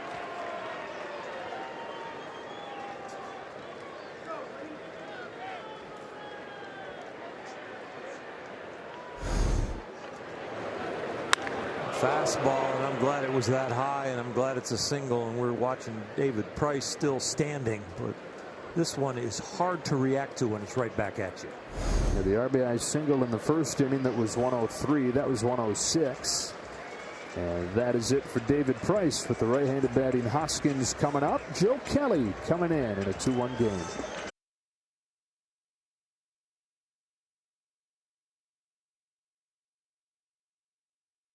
Receive a Mookie Betts jersey courtesy of Budweiser. To view the full promotional schedule and purchase your tickets, visit Dodgers.com/tickets. Full capacity coming in for that. First one of those games will be tomorrow night, reopening day. Joe Kelly on to pitch for the Dodgers after the Bryce Harper base hit. A run of righties coming up in the Phillies lineup here. And when you sit down there in the bullpen, you're not just twiddling your thumbs and eating sunflower seeds. You've been told probably what portion of the order you'll be used in. When you watch that order come up, you all of a sudden probably get a little jitters. You probably get your heartbeat up. The phone rings and you start to go, and you have a pretty good idea who you're going to be facing. For Joe Kelly, the answer to that question is Rhys Hoskins. 0 for 2 tonight with a pair of flyouts. After Hoskins, it's McCutchen. 2-1 game, 5th inning.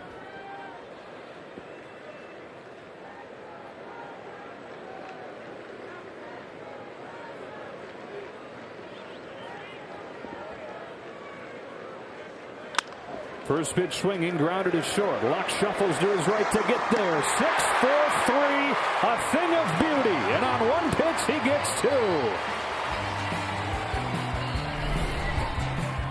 Pitcher's best friend.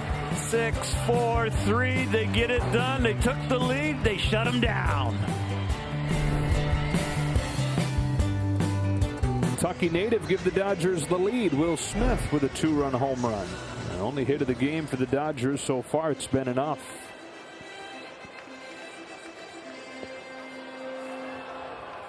Taylor Pollock and McKinstry coming up against Spencer Howard.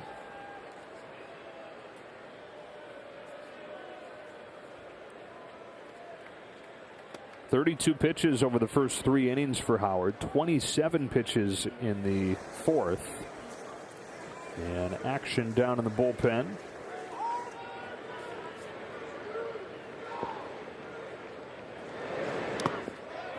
It's Connor Brogdon warming. And as they've gotten a deeper outing than it may be a plan for Spencer Howard, the plan may be changing as far as the piggyback setup. Bailey Falter is the guy they brought up from AAA to go in tandem with Howard. He's given him a very traditional starting performance here. And Joe Girardi kind of pushing the envelope and seeing that the youngster is commanding a few pitches and is working his way through a very powerful lineup and only giving up the 2 runs on the home run to Smith. So yeah, showing some confidence in him. Paints the corner there, 2-2.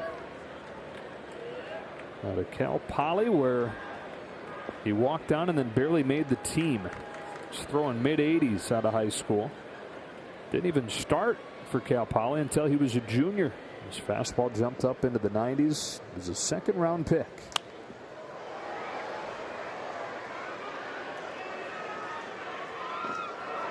Sometimes with bigger guys, you see that they get their growth spurt, but they're not strong enough to move the lever system yet. And then as the strength and the muscles start to equate and sync up with the bones, the velocity really jumps.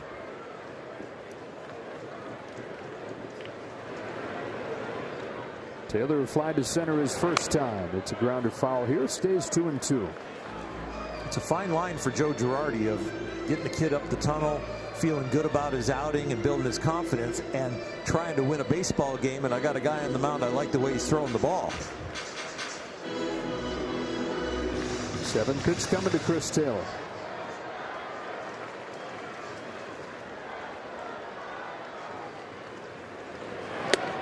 Full count. Well, depending on how this goes here against the next couple of hitters, what seems like it's maybe shaping up to be is it's going to let him get through the order 2 times. And make a change from there. Payoff pitch. Taylor hits a towering fly ball. Back to the track. Back to the wall. There it goes.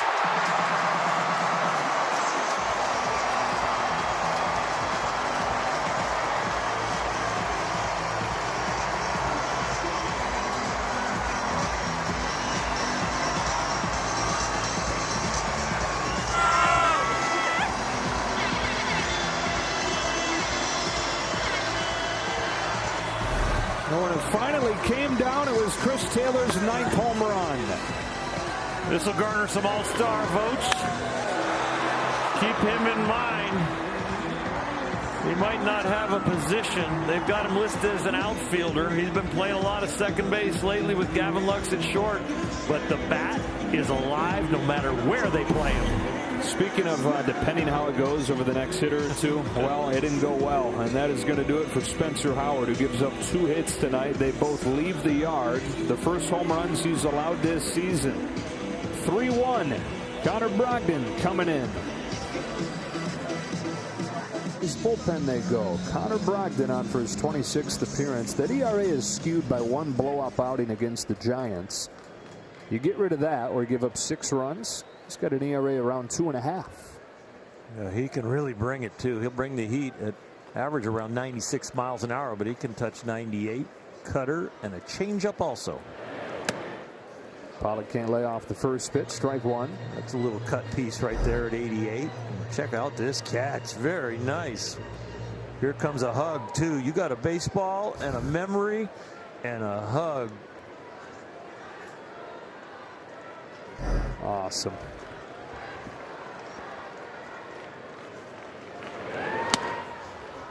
Quickly 0-2 on Pollock.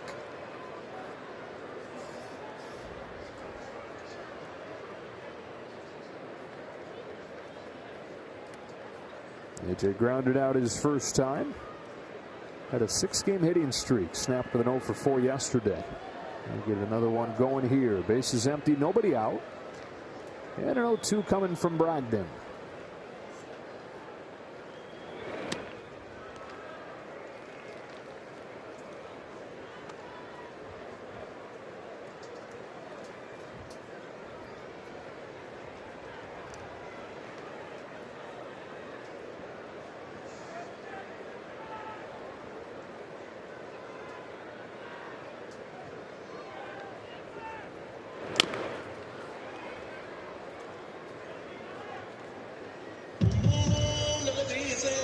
AJ struggled with right-handed sliders, but this year he's doing a little better against those. Brogdon doesn't throw a slider, but he is living with the cutter with him right here to try and walk him off the plate and chase it.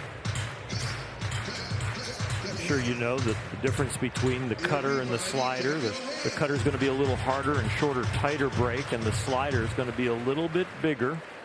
And it'd be a little easier to walk him off the plate and get the swing and miss.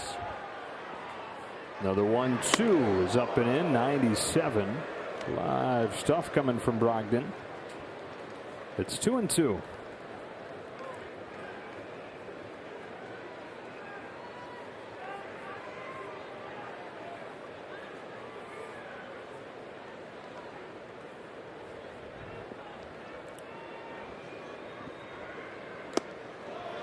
Pollock's worked it full.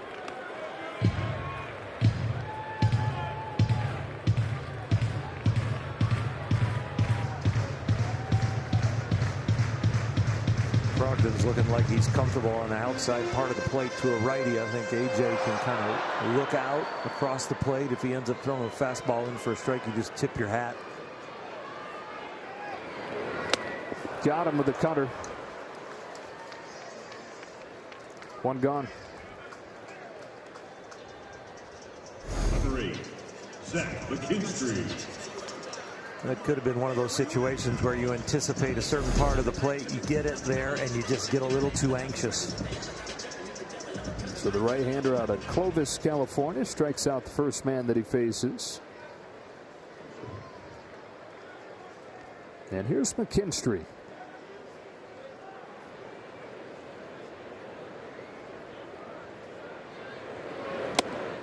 Cuts it into the hands, ball one.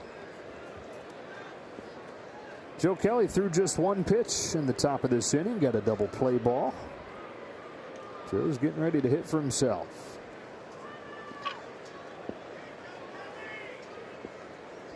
Brogdon's 1-0 is fouled off. Change up, 1 ball, 1 strike.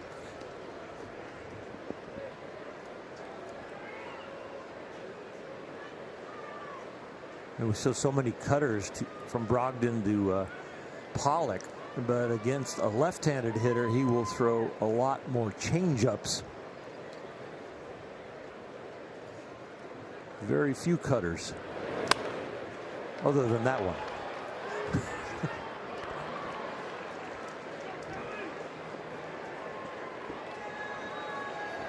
So cutter, change-up, cutter. Make it 1-2 on McKinstry.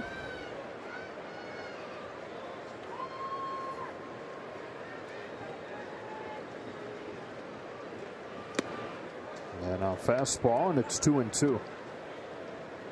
With Spencer Howard, we saw him go away from his traditional mix with the Dodgers. Only go fastball, curveball. He stayed away from the slider, stayed away from his changeup. And we're seeing the same thing here with Brogdon, of the way he has attacked the rest of the league, attacking the Dodgers a little differently. There's a good changeup to finish him off.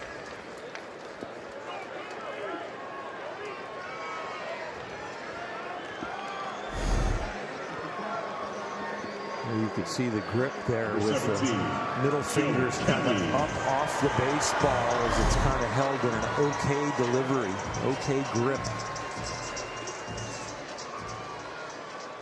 Make an okay sign at home and then put the ball in the last 3 fingers of your hand. And that's a lot of change-up grips. Balling on a very eager Joe Kelly. If he can swing the bat as fast as he can throw the ball and then makes contact, it'll go a long way. Yeah. He's got 15 hits in his career. Let me guess, ex-shortstop. Ex-outfielder. 1-1. I'm sure he played short all the at way some back point, in Little League. Every guy in the big league field has played shortstop sooner or later.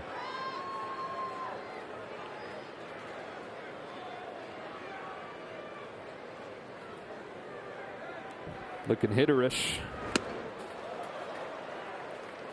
Ish.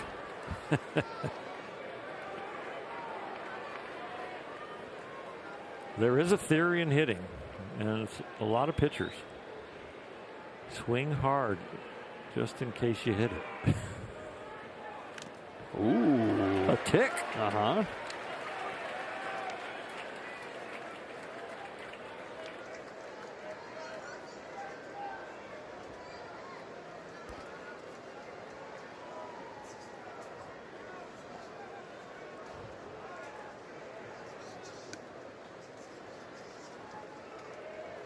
Another 1-2. Off the end of the bat to first. Got a good hand from the crowd. That's the inning. Leadoff home run from Chris Taylor. After 5, it's 3-1. Weekend dinner is Think About. Postmates. Dodgers 3, Phillies 1 after 5. And how about this? The Dodgers this season, when leading after 5 innings, have won 22 games in a row, 33-2 overall when leading after 5. The bullpen doing the job, and the manager running the bullpen doing the job. And that is with a bullpen that has not been at full strength really at any point this year. Just about everybody down there is taking a turn on the injured list. Joe Kelly included, started the season there. There's so much preparation going into a game and a series on the pieces in the bullpen. Who's throwing where? How many pitches? How many times has the guy been up? What is this guy like on back-to-back games? And then how are we going to attack this lineup with who and what pieces? And all that information comes from upstairs down onto the bench. The strategy is developed, and then Dave Roberts, with that strategy and plus his own feel and eyes, makes the decisions. McCutchen, Bowman, Torres at 6, 7, and 8 for the Phillies here in the 6th. They're asking Joe Kelly to relocate the rosin bag out of the hitter's view.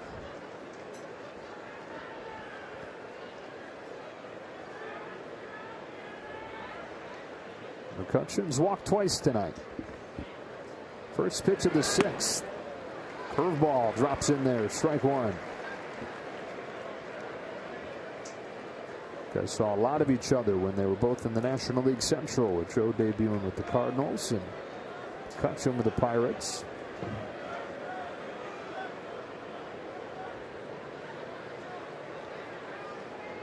On an 0-1. Slow ball 1. You know, when you think of bullpens, you think of velocity and the hard throwers that are coming out of the pen. You think about the Dodger bullpen. They not only have velocity, they have some great breaking balls that come out of the bullpen. Joe Kelly's, Jimmy Nelson, Victor Gonzalez, Blake Trinan. I mean, these guys can spin the baseball.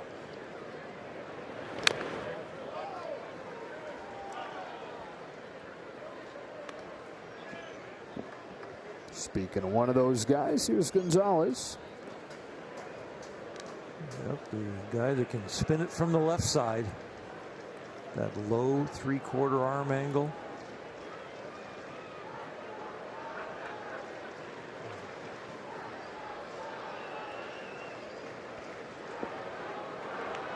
Kelly hesitates and throws, and it drops low. No swing, ball 2. That's a changeup. He didn't throw any changeups in 2020. It was at 20% of the time this year. The usage has changed across the board for Joe Kelly. Curveball usage cut in half. Changeup reincorporated. Much more 2-seam than 4-seam this year. Well, you could just change his name because he's got a new shoulder. Yeah. That's going to change your pitch selection. 2-2. All of a sudden, you know, if the shoulder's functioning, I'm sure he was throwing pitches that did not hurt and was trying to avoid pain, not specifically pitch to a hitter's weakness or what he was feeling was going well.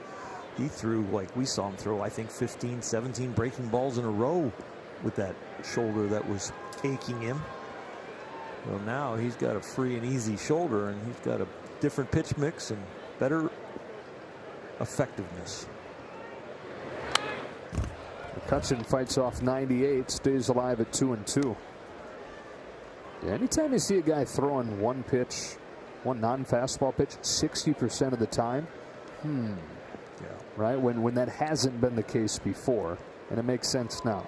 Well, when he used to throw 98 to 100, and now he's throwing breaking ball after breaking ball after breaking ball.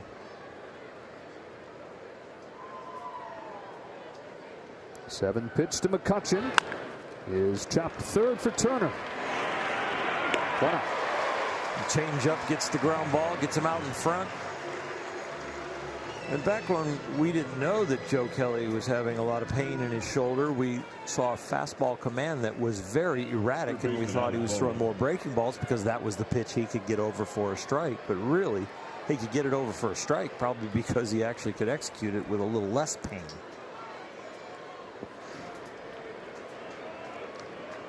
Three-one game, sixth inning. Here's Alec Bohm.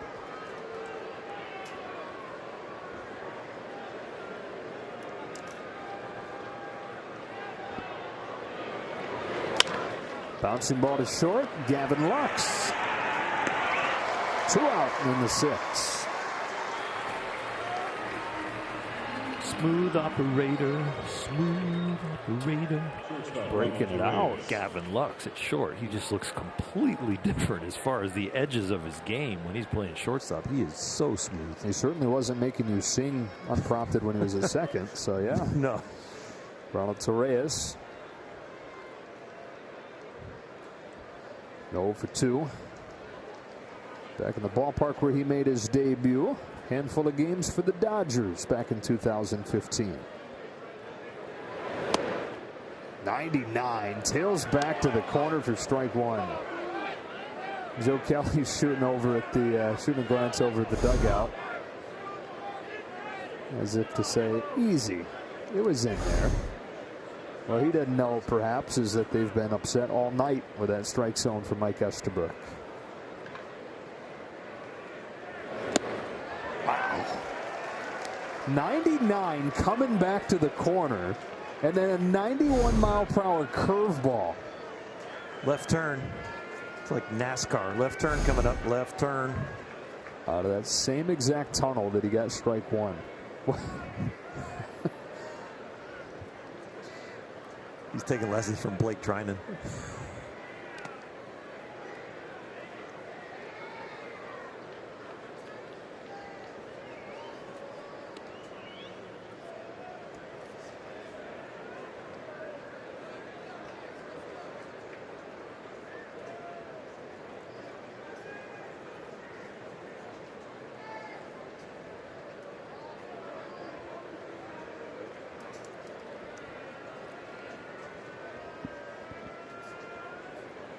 Is 1-2.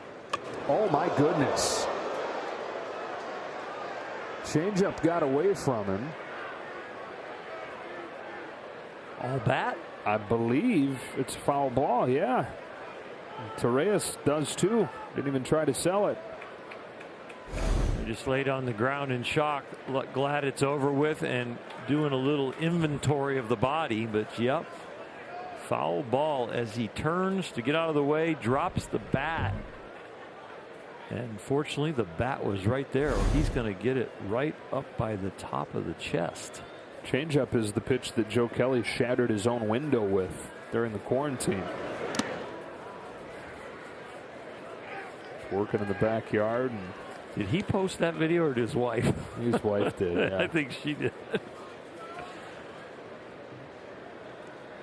She had just given birth to twins. They were, just trying to make it through each day. And here's Joe in the backyard working on his changeup, breaking windows. Joe, can you go throw somewhere else? Or at least stick with the fastball. 2-2. Curveball, left center. Base hit for Torreyes.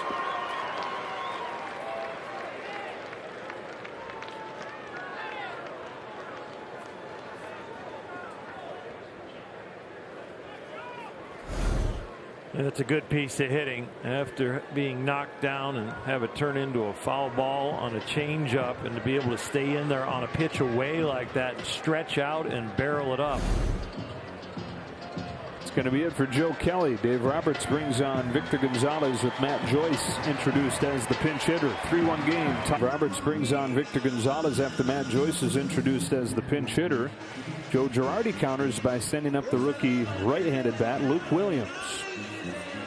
You know, Victor Gonzalez out there back-to-back nights, and one of the things that you can do as a manager, as a pitching coach, you love it when guys pitch the night before but get 3 batters out on only 9 pitches. You feel very comfortable bringing them back the next night, and they'll still have their stuff. And now Mark Pryor bringing a scouting report.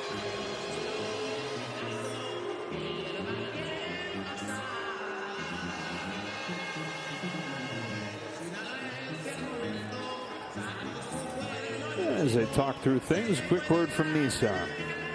This Dodgers broadcast is brought to you by the 2021 Nissan Rogue. Gonzalez, the 4th pitcher tonight for the Dodgers. Gonsolin, Price, Kelly, and now Gonzalez. And up comes Luke Williams, the former Dana Hills Dolphin.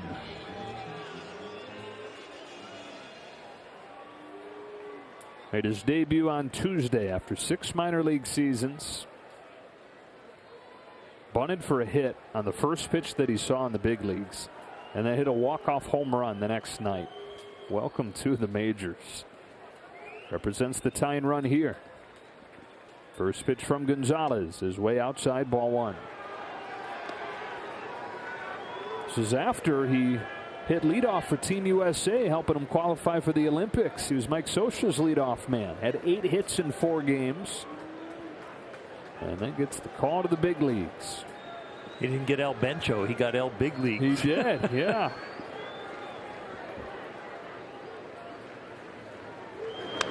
1 ball, 1 strike. Scioscia's like, I helped develop that young man. That's right. I got him ready. I had him for a few games.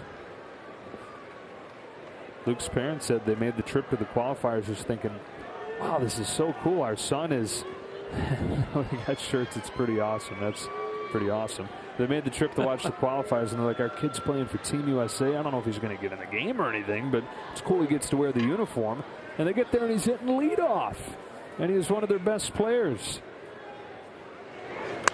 And his family was probably saying, it can't get any cooler than this. No, right. Why don't we try to up that? Let's send him to the big leagues and have him hit a walk-off homer. And they were there for it. They'd flown in from all over the country. His parents and his siblings. Parents came in from L.A. Sister came in from Iowa, where she's an All-American softball player at Iowa State. His brother from Utah. Little easier trip for the family from Dana Point. Here to Dodger Stadium. Gonzalez has him in a 1-2 hole. The lefty comes back home in the dirt, ball 2. Good stop by Smith.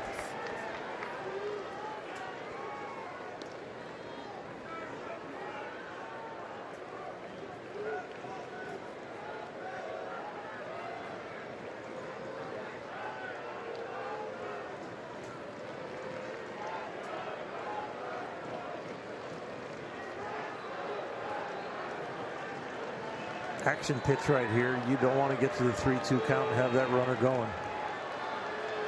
The same double on a 3-2 count scores them. That if you give up a double here, it might not. Line drive, center field. Mookie Betts plays it on a bounce. Base hit for Luke Williams, and the tying run is aboard for the top of the order. And his fan club loves it. And then the whole fan club comes out here in the family, and you got one at bat possibly to do something positive. So then after you shower and you meet them all in the tunnel, and there's 30 people out there you're meeting, he's going to be greeted by so many smiles because this ball drops in. It's like the crowd tonight is 90% Dodger fans, 5% Spencer Howard fans, 5% Luke Williams fans. We'll change that ratio tomorrow. Yeah. Full capacity.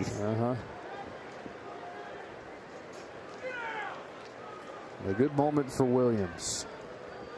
Gonzalez faces Herrera. They are like 7 rows above the Phillies dugout, so they're yelling at him while he's leading off first. Full conversation. Left-hander against left-hander. First one comes home, and a fly ball. Back spinning out to right. No big deal for McKinstry. That's that for the Phillies in the 6th.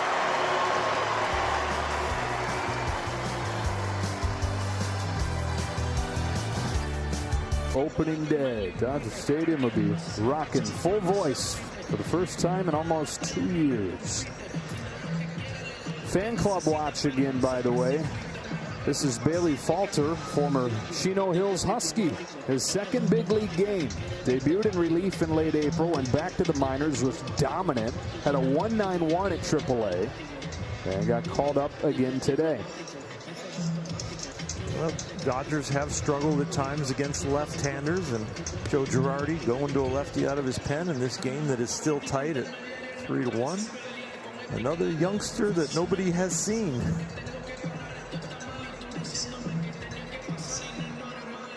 There are 3 rookies with Southern California ties appearing in this game for the Phillies. Falter the latest.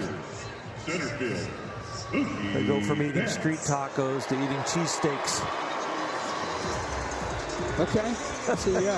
You see what I see, yeah. Got me? Yeah. Okay, good. Back to the game.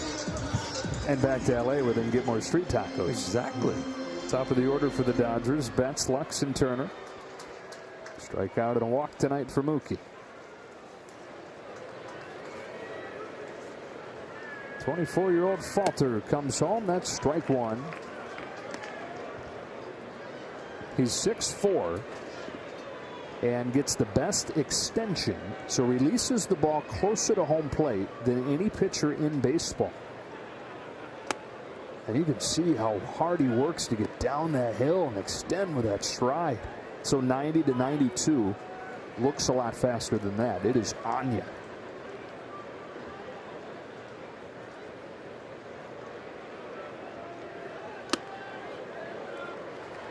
Two and 1.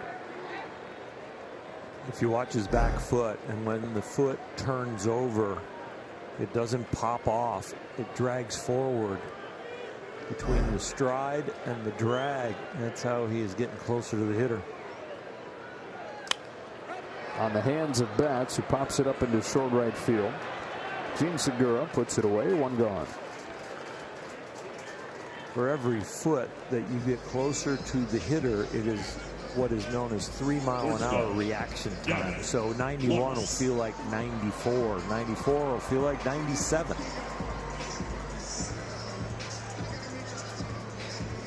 It's a tough at-bat here for Gavin Lux, who has struggled against lefties this year.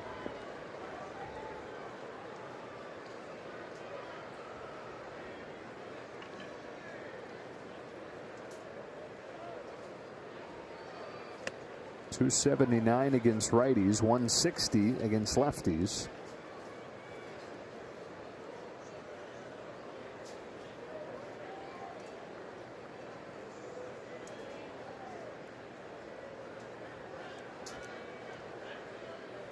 OPS above 800 against right-handers, 450 against left-handers. Big tall lefty, don't you start thinking like Randy Johnson. But I see the Phillies uniform, I start thinking Steve Carlton. Wow. Not that that's who he's going to be, but I just kind of see it. That's a little bit of Carlton-esque. And you hear the latest little pocket of Phillies fans in Dodger Stadium making noise on that strikeout from Falter. Third baseman, Justin Turner. 42 strikeouts in 29 innings in AAA. A former 5th-round pick in 2015, 6 minor league seasons before making his debut. 5 not counting last year, where he wasn't even at the alternate site. He came home here to Southern California and focused on adding weight, getting stronger. On that lanky frame. Up and in on Turner for ball 1.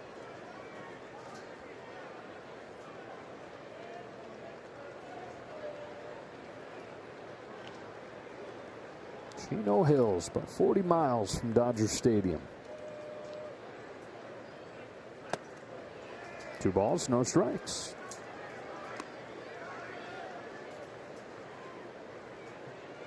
Guys are going back to the Dodger bench and saying he is sneaky fast. And that's their way of describing the guy that gets so close to them before he releases the ball. Grounded to third. Backhand Bohm steps into the throw and gets Turner to end a 1-2-3 sixth for Falter. We welcome you back inside Dodger Stadium, back inside the booth. Joe Davis and Al Hershiser. Dodgers have 2 hits in this game, but they're both home runs, and they lead it. Yeah, you know, but that's really good offense. It's something they don't want to rely on, but if they can find that way to just kind of scatter those home runs in there with some other good offense, but they've had some outstanding pitching coming out of the bullpen. 5th pitcher of the game coming in here, Blake Trinan. Yeah, you can sprinkle these guys in like this. Tony Gonsolin did a nice job going 3 2/3, pitching through his own traffic. But since then, these guys have been very efficient out of the pen. From David Price, and then we just got done with Gonzalez and Trinan yesterday, a scoreless inning, only 10 pitches. Gonzalez the day before, or yesterday also, 9 pitches, so bring them back. Teeth of the lineup here. Gene Segura takes ball 1 from Trinan, who takes a look down at the landing spot. Not to his liking after 1 pitch. Real Muto and Harper to follow in this 7th.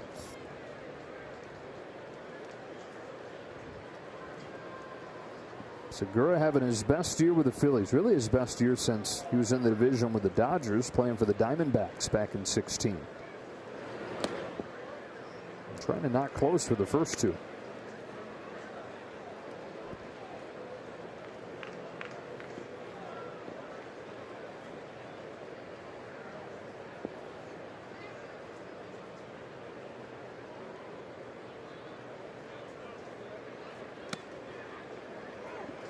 Two and 1. Cut it in there at 93. You can get some craters out there on the mound when you throw so many different pitchers out there and you're the 6th or 7th or 8th guy to be on the mound. If it gets bad enough, you get to call the grounds crew out. You got to have discipline enough to know that I'll be the one that delays the game, but this needs to be fixed. Does that take a certain amount of big league time, big league cred before you can be comfortable doing that? A little bit, yeah. Yeah. Some guys will move around on the rubber a little bit, but the exacting science that is now. Whoa. Speaking of science. Yeah, that's unearthly the way he can break a ball. Oh my gosh. And he starts him out with the cutters to get back into the strike zone and then breaks that slider at 87 when the cutters were at 93 and moving about 6-8 inches. And then this one moves about 1.5 feet. Unfair. Unearthly unfair. Here's Real Muto.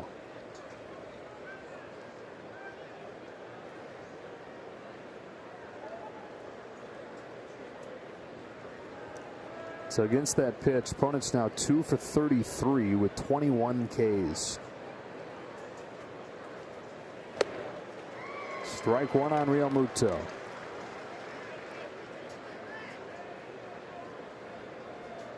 First 2 pitches, ball 1, ball 2, looked like they were his heater, that more the 2-seam action, but since then they've gone to the cutter to get the strike.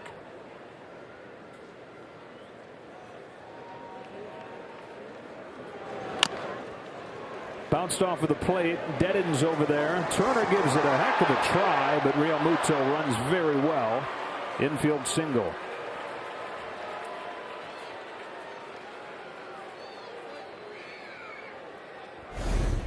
Tough play for both Justin Turner and Gavin Lux. And Turner was the one that got there sooner with the angle from third base. Nice job getting it in his bare hand and having the ability to grip it and throw it that quick. Real Muto, one of the fastest running catchers in the sport. Really one of the fastest regardless of position. More ordinary runner, and Turner might have gotten him. Instead, the tying run comes up with 1 gone here in the 7th in the form of Bryce Harper.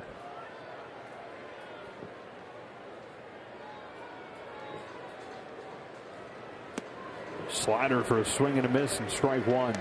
The 4 hardest hit balls in this game are the 2 home runs for the Dodgers, Taylor and Smith, and Harper's 2 singles. Both of them screaming line drives. The first one bringing in their run.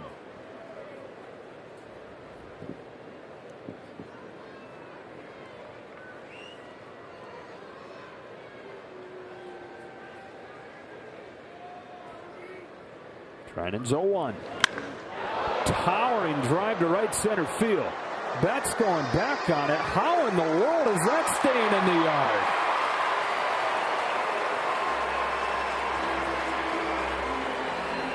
Two out.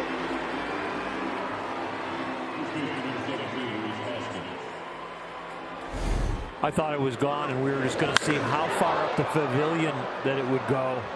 Bryce thought the same thing, and right about now he's disappointed that that thing all of a sudden got a parachute on it at the end. Wow.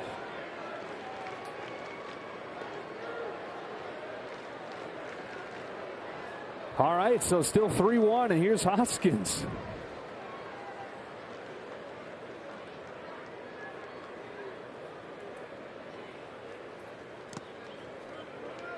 Somehow Smith's able to keep that close by. Realmuto at first. I'm still in shock that that ball didn't leave the yard. I know. The way it was off the bat from the resume of the hitter named Bryce Harper. You go, that's what? Like way gone. And nope. It behaved like the balloon. Yep. More like the balloon, less like the dodgeball. This new ball. Rob Arthur of Baseball Prospectus is the one that put it that way. 1-1 strike on Hoskins.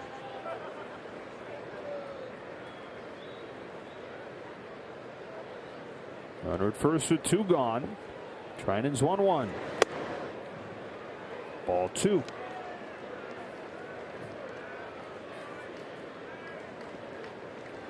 If you like to nerd out on baseball, by the way, Baseball Prospectus.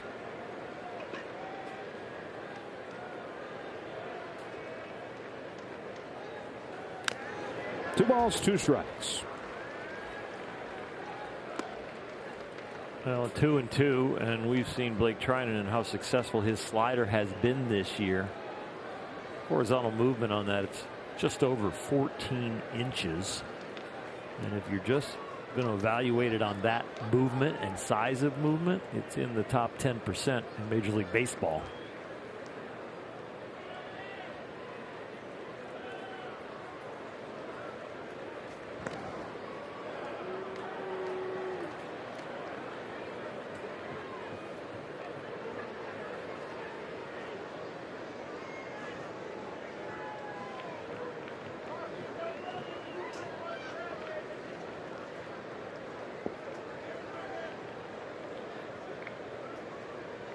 Two from Treinen. Spoiled by Hoskins. We'll do it again. There was that slider. Looked like the ball right down the middle. Ended up a little outside and a little too low, but he was able to get a piece. But when a hitter makes such a weak swing at a pitch like that, you don't be afraid to go right back to it. It's not like he was semi on it, or boy, if I throw him another one and he's seen it, he's got information on me. No, that one you can have all the information you want. I'll still throw it to you. Wow. Yep. Gets by Smith, tracks it down, throws him out, and ends the 7th. Boy, a scare put into Treinen and the Dodgers with that shot from Harper, but it falls in the glove of Betts. We stretch in a 3-1 game. There are 2 hits. They're both home runs. Will Smith with a 2-run shot in the 4th. Chris Taylor with a solo shot to open the 5th. Will Smith will lead off this 7th for the Dodgers. Here's his home run. It was his 7th of the year. Dodgers at that point didn't have a hit. They trailed 1-0. And he took Spencer Howard deep.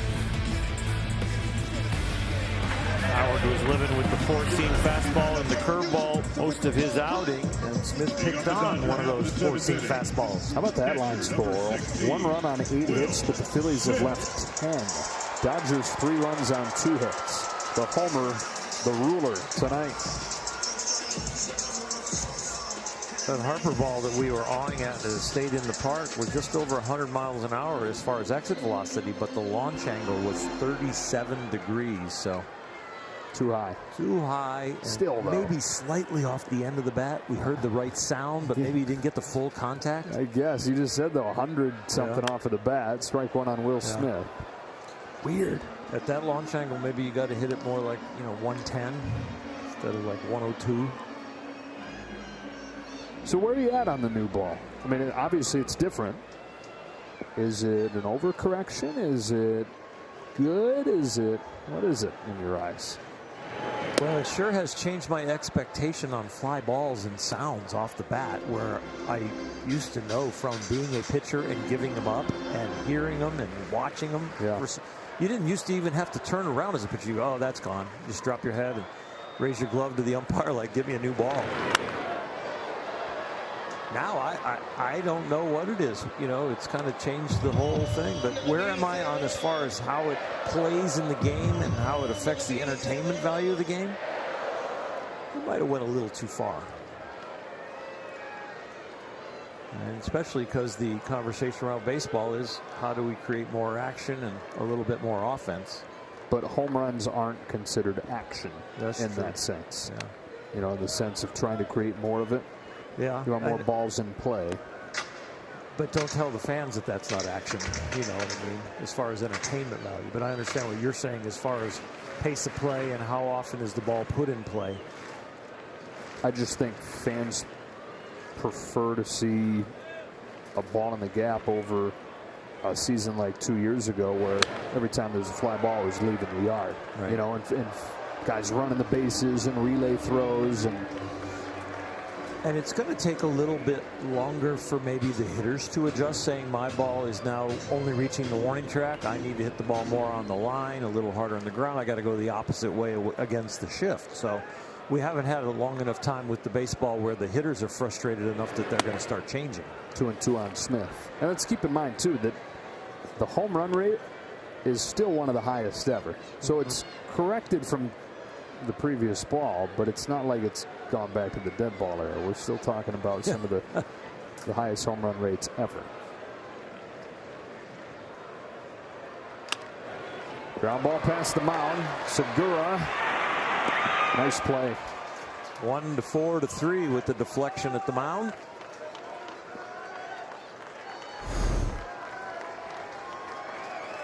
Should a pitcher really get an assist on that out when they reach for it and deflect it and miss it? More often than not, that turns out to be a hit. Hey, we've had all these fan clubs tonight from the local guys. Biggest fan club of the night belongs to the man coming up here.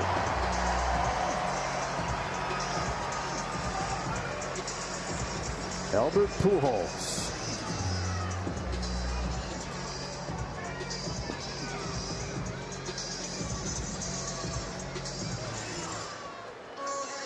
I love the mound visit right here.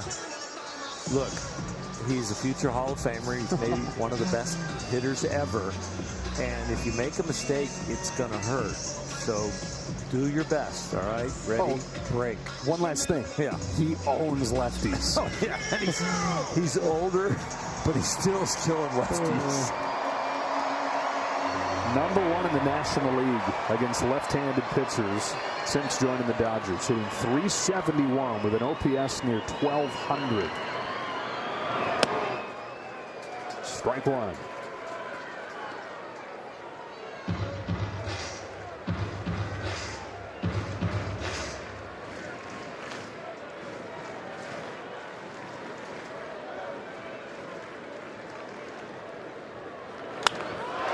Line drive, base hit left field. Keeps on doing it to the southpaws. Pinch hit, base hit, Albert Pujols. They went fastball away, and then I saw Real Muto move inside, and I'm just like saying, kid, you better not miss in there. And he did miss in there, and Albert hit the line drive. But if he got it elevated, it might have been a dinger.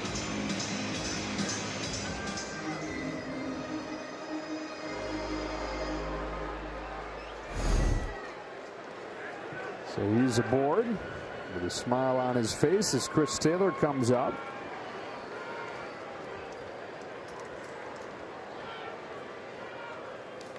In the dirt. There goes Albert into scoring position. I don't know about you, but on my scorecard, when he starts or when he pinch hits, I only write Albert. Yeah? He's first name basis on my scorecard.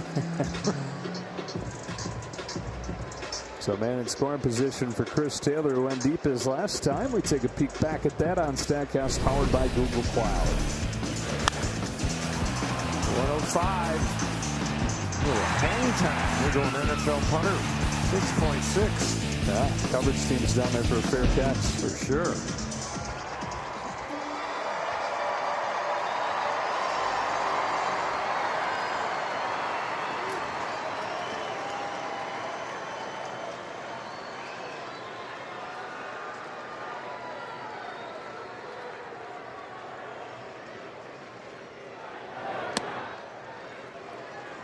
One and one, or 2-0.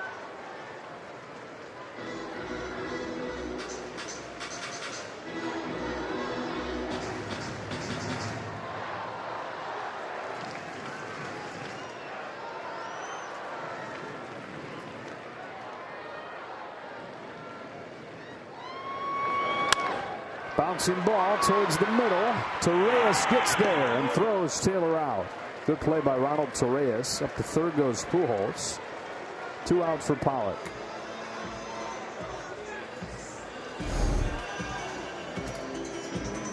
Left fielder, number 11. The wild pitch could end up being a key in this inning, because with Albert on first and the wild pitch doesn't move him up, he doesn't move up on that ground ball. And with his speed at his age now, he's not going to score on a base hit when he's on second. So the wild pitch could still be key if Pollock gets a single here.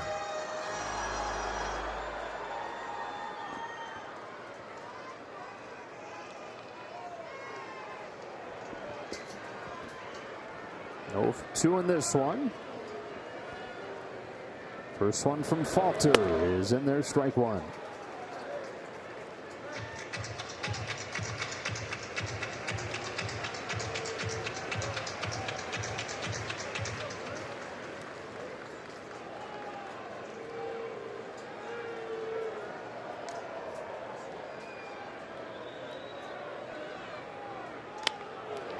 Strike 2.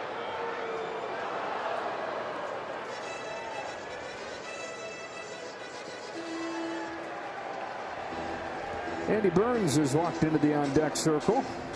Dave Roberts pulling back Zach McKinstry with the lefty on the mound. Nobody warming in the Phillies bullpen. So looking to get the platoon advantage if it gets there.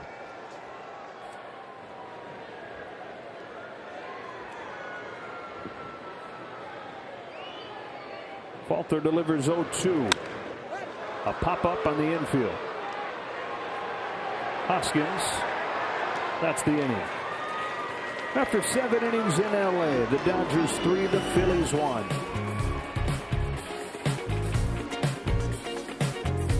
For the reopener. Got 5 wins in his last 6 starts to keep those tallies moving up, looking to go into double digits.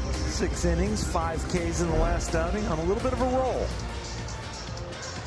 What has kind of turned into a bullpen game continues. Albert Pujols after pinch hitting for Matt Beatty stays in, plays first. Jimmy Nelson, the 6th pitcher. A nice outing on Friday, had a couple days off, and they're looking at him maybe 1 inning, maybe 2, who knows. Kenley Jansen pitched yesterday. Not always willing to go back-to-back with Kenley. 6, 7, and 8. McCutchen leads it off and takes ball 1. Boy, everybody's looking down at the landing spot when they first get in there tonight. It's the same exact thing Trinan did. The mound here at Dodger Stadium is groomed perfectly, but when you get that much wear and tear of guys landing in different places, stuff starts to break away a little bit. And if it needs to be fixed, the veteran would need to tell them. A lot of times with the clay on the mound, it has a moisture level that is a cushiony feel when you land on it, and it can break away a little bit, but as you start to land in your spot, you start to mold it to exactly how you want. So maybe the first we saw Trinan look down there twice, but then all of a sudden it was no problem, where he starts landing in the same spot and molding that.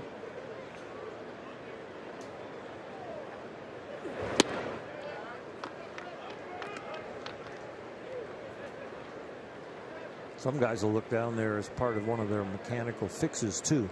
Not only just because they threw a ball and they look down at like, oh, that was the problem. They're just kind of judging their stride, the length, and is everything going according to plan. 2-1. 2-2 on McCutcheon. And Jimmy's looking down there almost every pitch, but not because the pitch wasn't effective.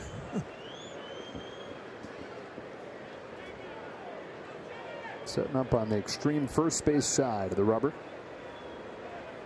Yeah, coming home with a 2-2. McCutcheon grounds one to short. Gavin Lux, soft hands, 1 out. And that ball had a chance to handcuff him, but he did a very nice job with some shock absorber elbows of getting that one in the glove cleanly. Third baseman number 28, Alec Baldwin. Just some nice rhythm here at the end. Bend it up and grab it. Yeah. Oh, that is glove to belly button to first. How do you score that? I don't know. GBB3. Bohm is 1 for 3.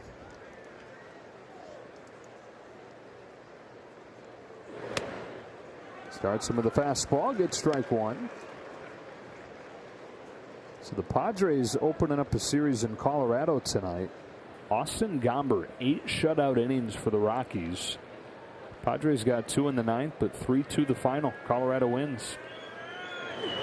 So the Padres have now dropped 7 of 9. The offense, a huge issue for them. So the Dodgers lead over the Padres for second is now 2.5.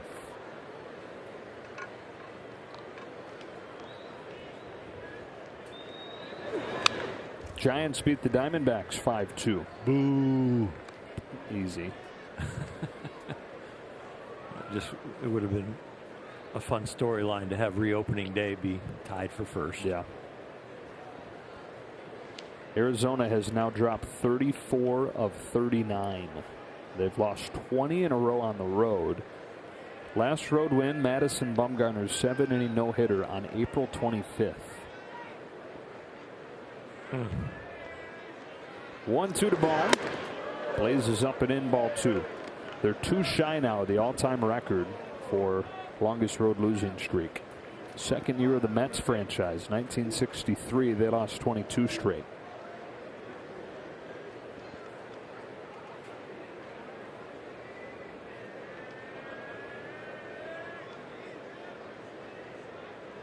Nelson comes downhill 2-2 and strikes him out with the fastball.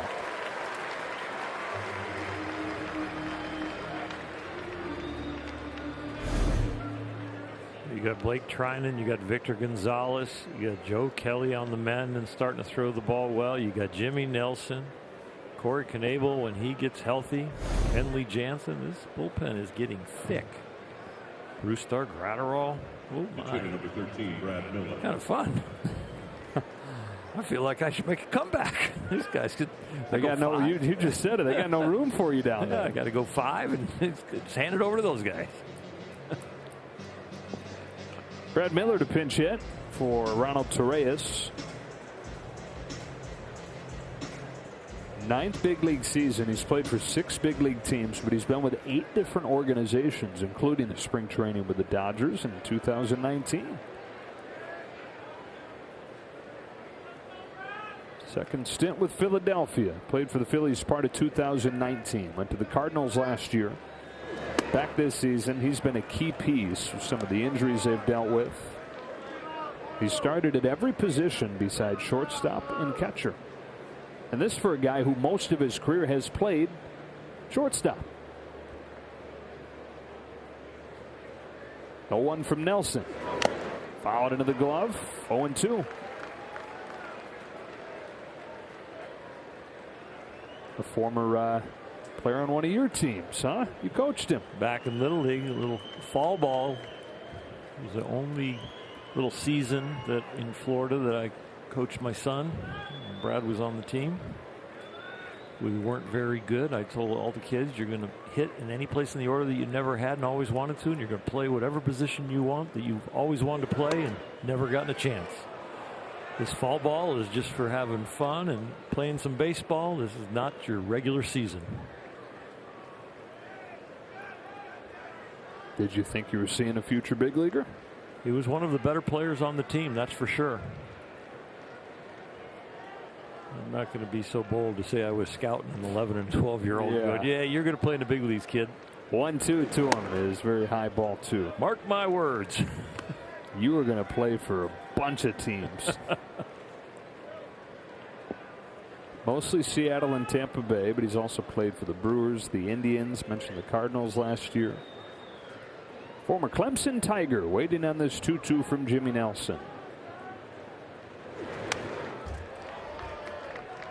It's a heck of a football school matchup. Alabama against Clemson here. That runs deep.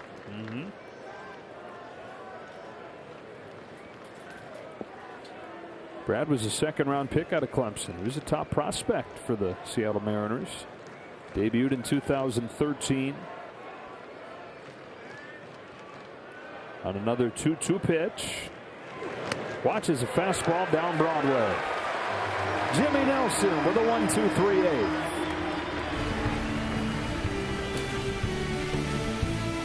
Yeah. 3 hits for the Dodgers.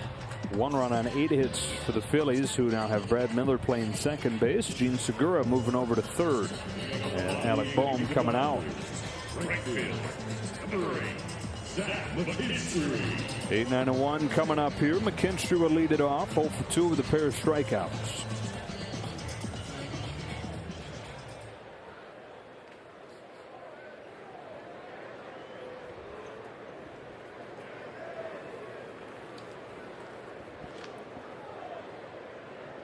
Bailey Falter in his 3rd inning of work. Pours in strike 1 on McKinstry. And there is Kenley Jansen. Now to come on to close things yesterday. Game they led 5-0 after 8. Ground ball to first. That's fair. That's Hoskins. That's out number 1.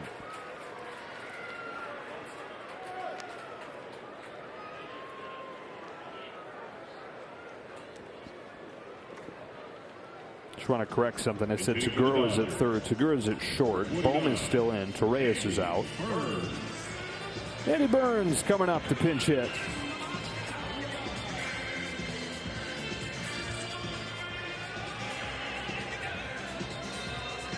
First big league hit on Saturday night.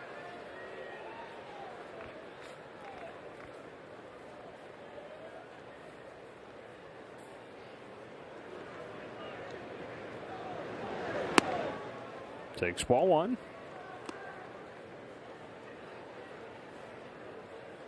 Getting a little longer look at Andy Burns now, and when you watch him in the batter's box in the game and in the cage during BP, you start to realize what the Dodgers saw when he was down in the minors.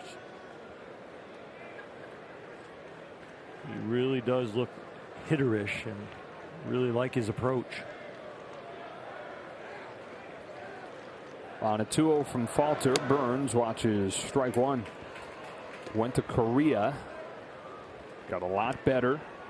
He's always been able to hit, but took it to another level. And Dodger hitting coaches were raving about this guy before games even began in spring training.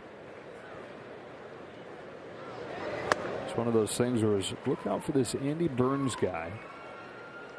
At some point he's going to make an impact.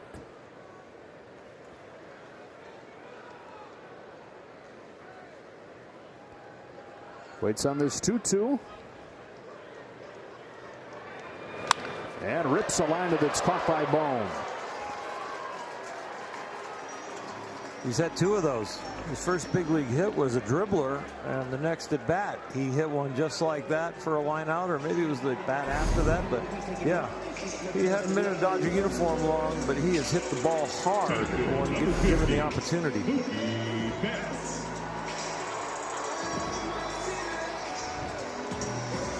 Base is empty, 2 gone. Here's Betts, 0 for 2 tonight.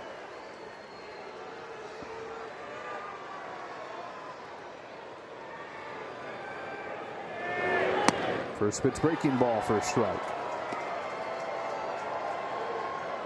He reached 3 times yesterday, had the home run. He scored a season high 3 runs. Be nice to see him finish the night on a positive note. So it feels like stringing together back-to-back really good games.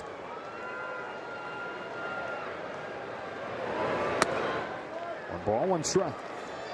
These young Philly pitchers have done a nice job today throwing strikes when we expected that maybe the discipline of the Dodgers would really hurt them as far as the Dodgers piling up walks.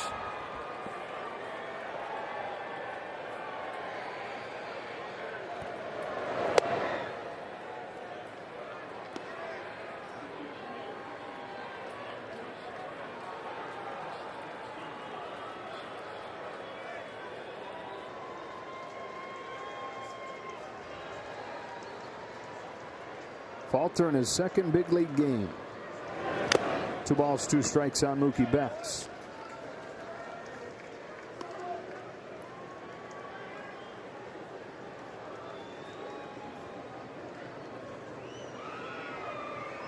Two runs in 2 innings in his debut back in April. 1 hit over 2 2/3 scoreless innings tonight.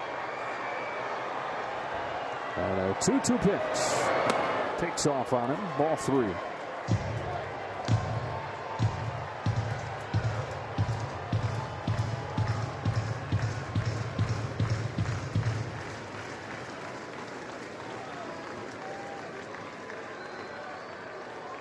Making Chino Hills proud tonight.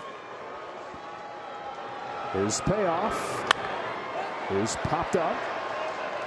Way up into the night, and at third, Bohm waits on it to come down and makes the catch, pops into a snow cone, and sends this game to the 9th inning. Fasten those seatbelts. Kenley Jansen on to try and close it out.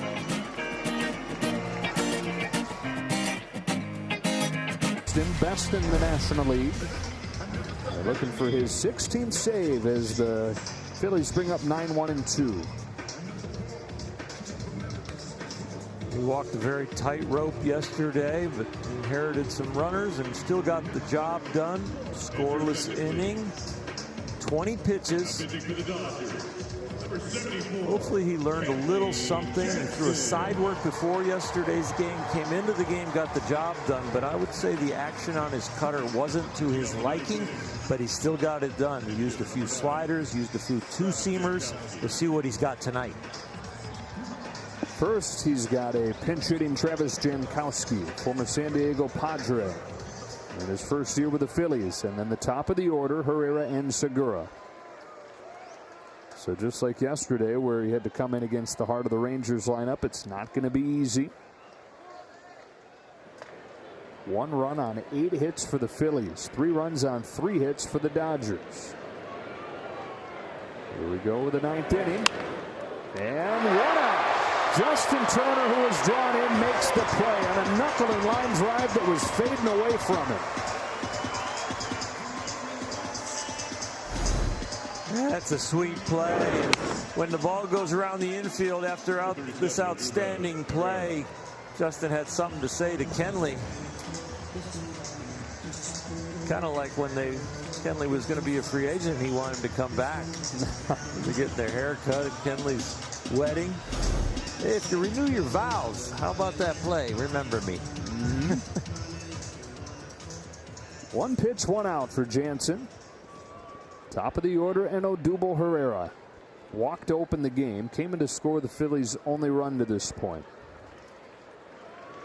0 for 3 since then. Big hitter here with Gene Segura on deck.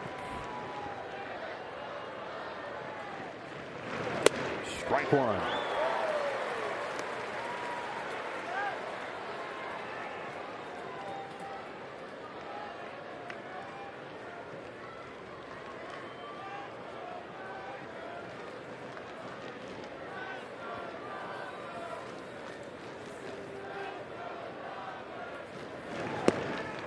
First breaking ball is taken for a ball. It's 1-1.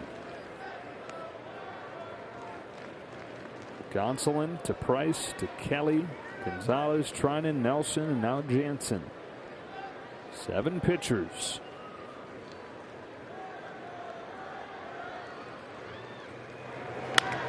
Grounded to first. Easy play, Pujols. 2 up and 2 down.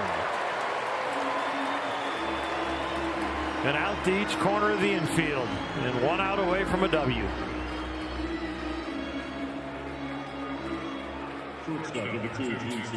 Something making him smile. A little mark on that ball. Let's get rid of that one. You like those ones, though, huh?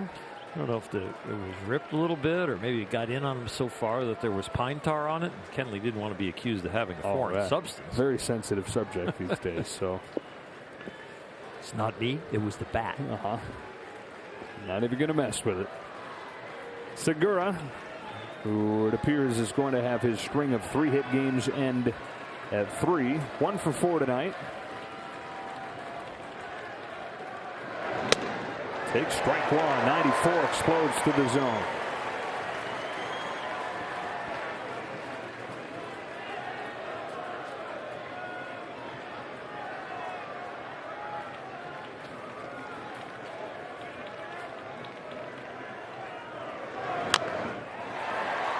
Oh, 2.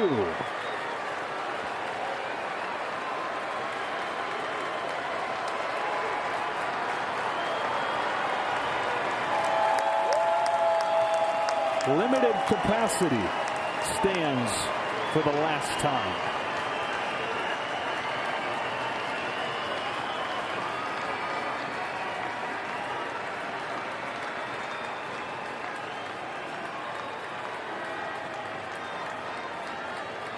Oh, 2 pitch.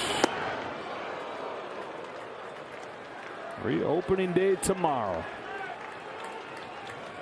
Encouraging to see 95 in back-to-back games there with Kenley throwing that ball up.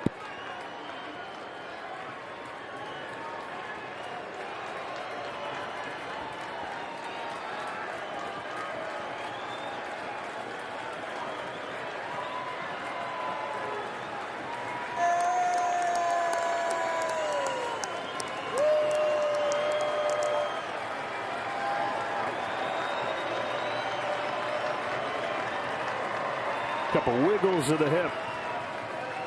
1-2. Ball 2.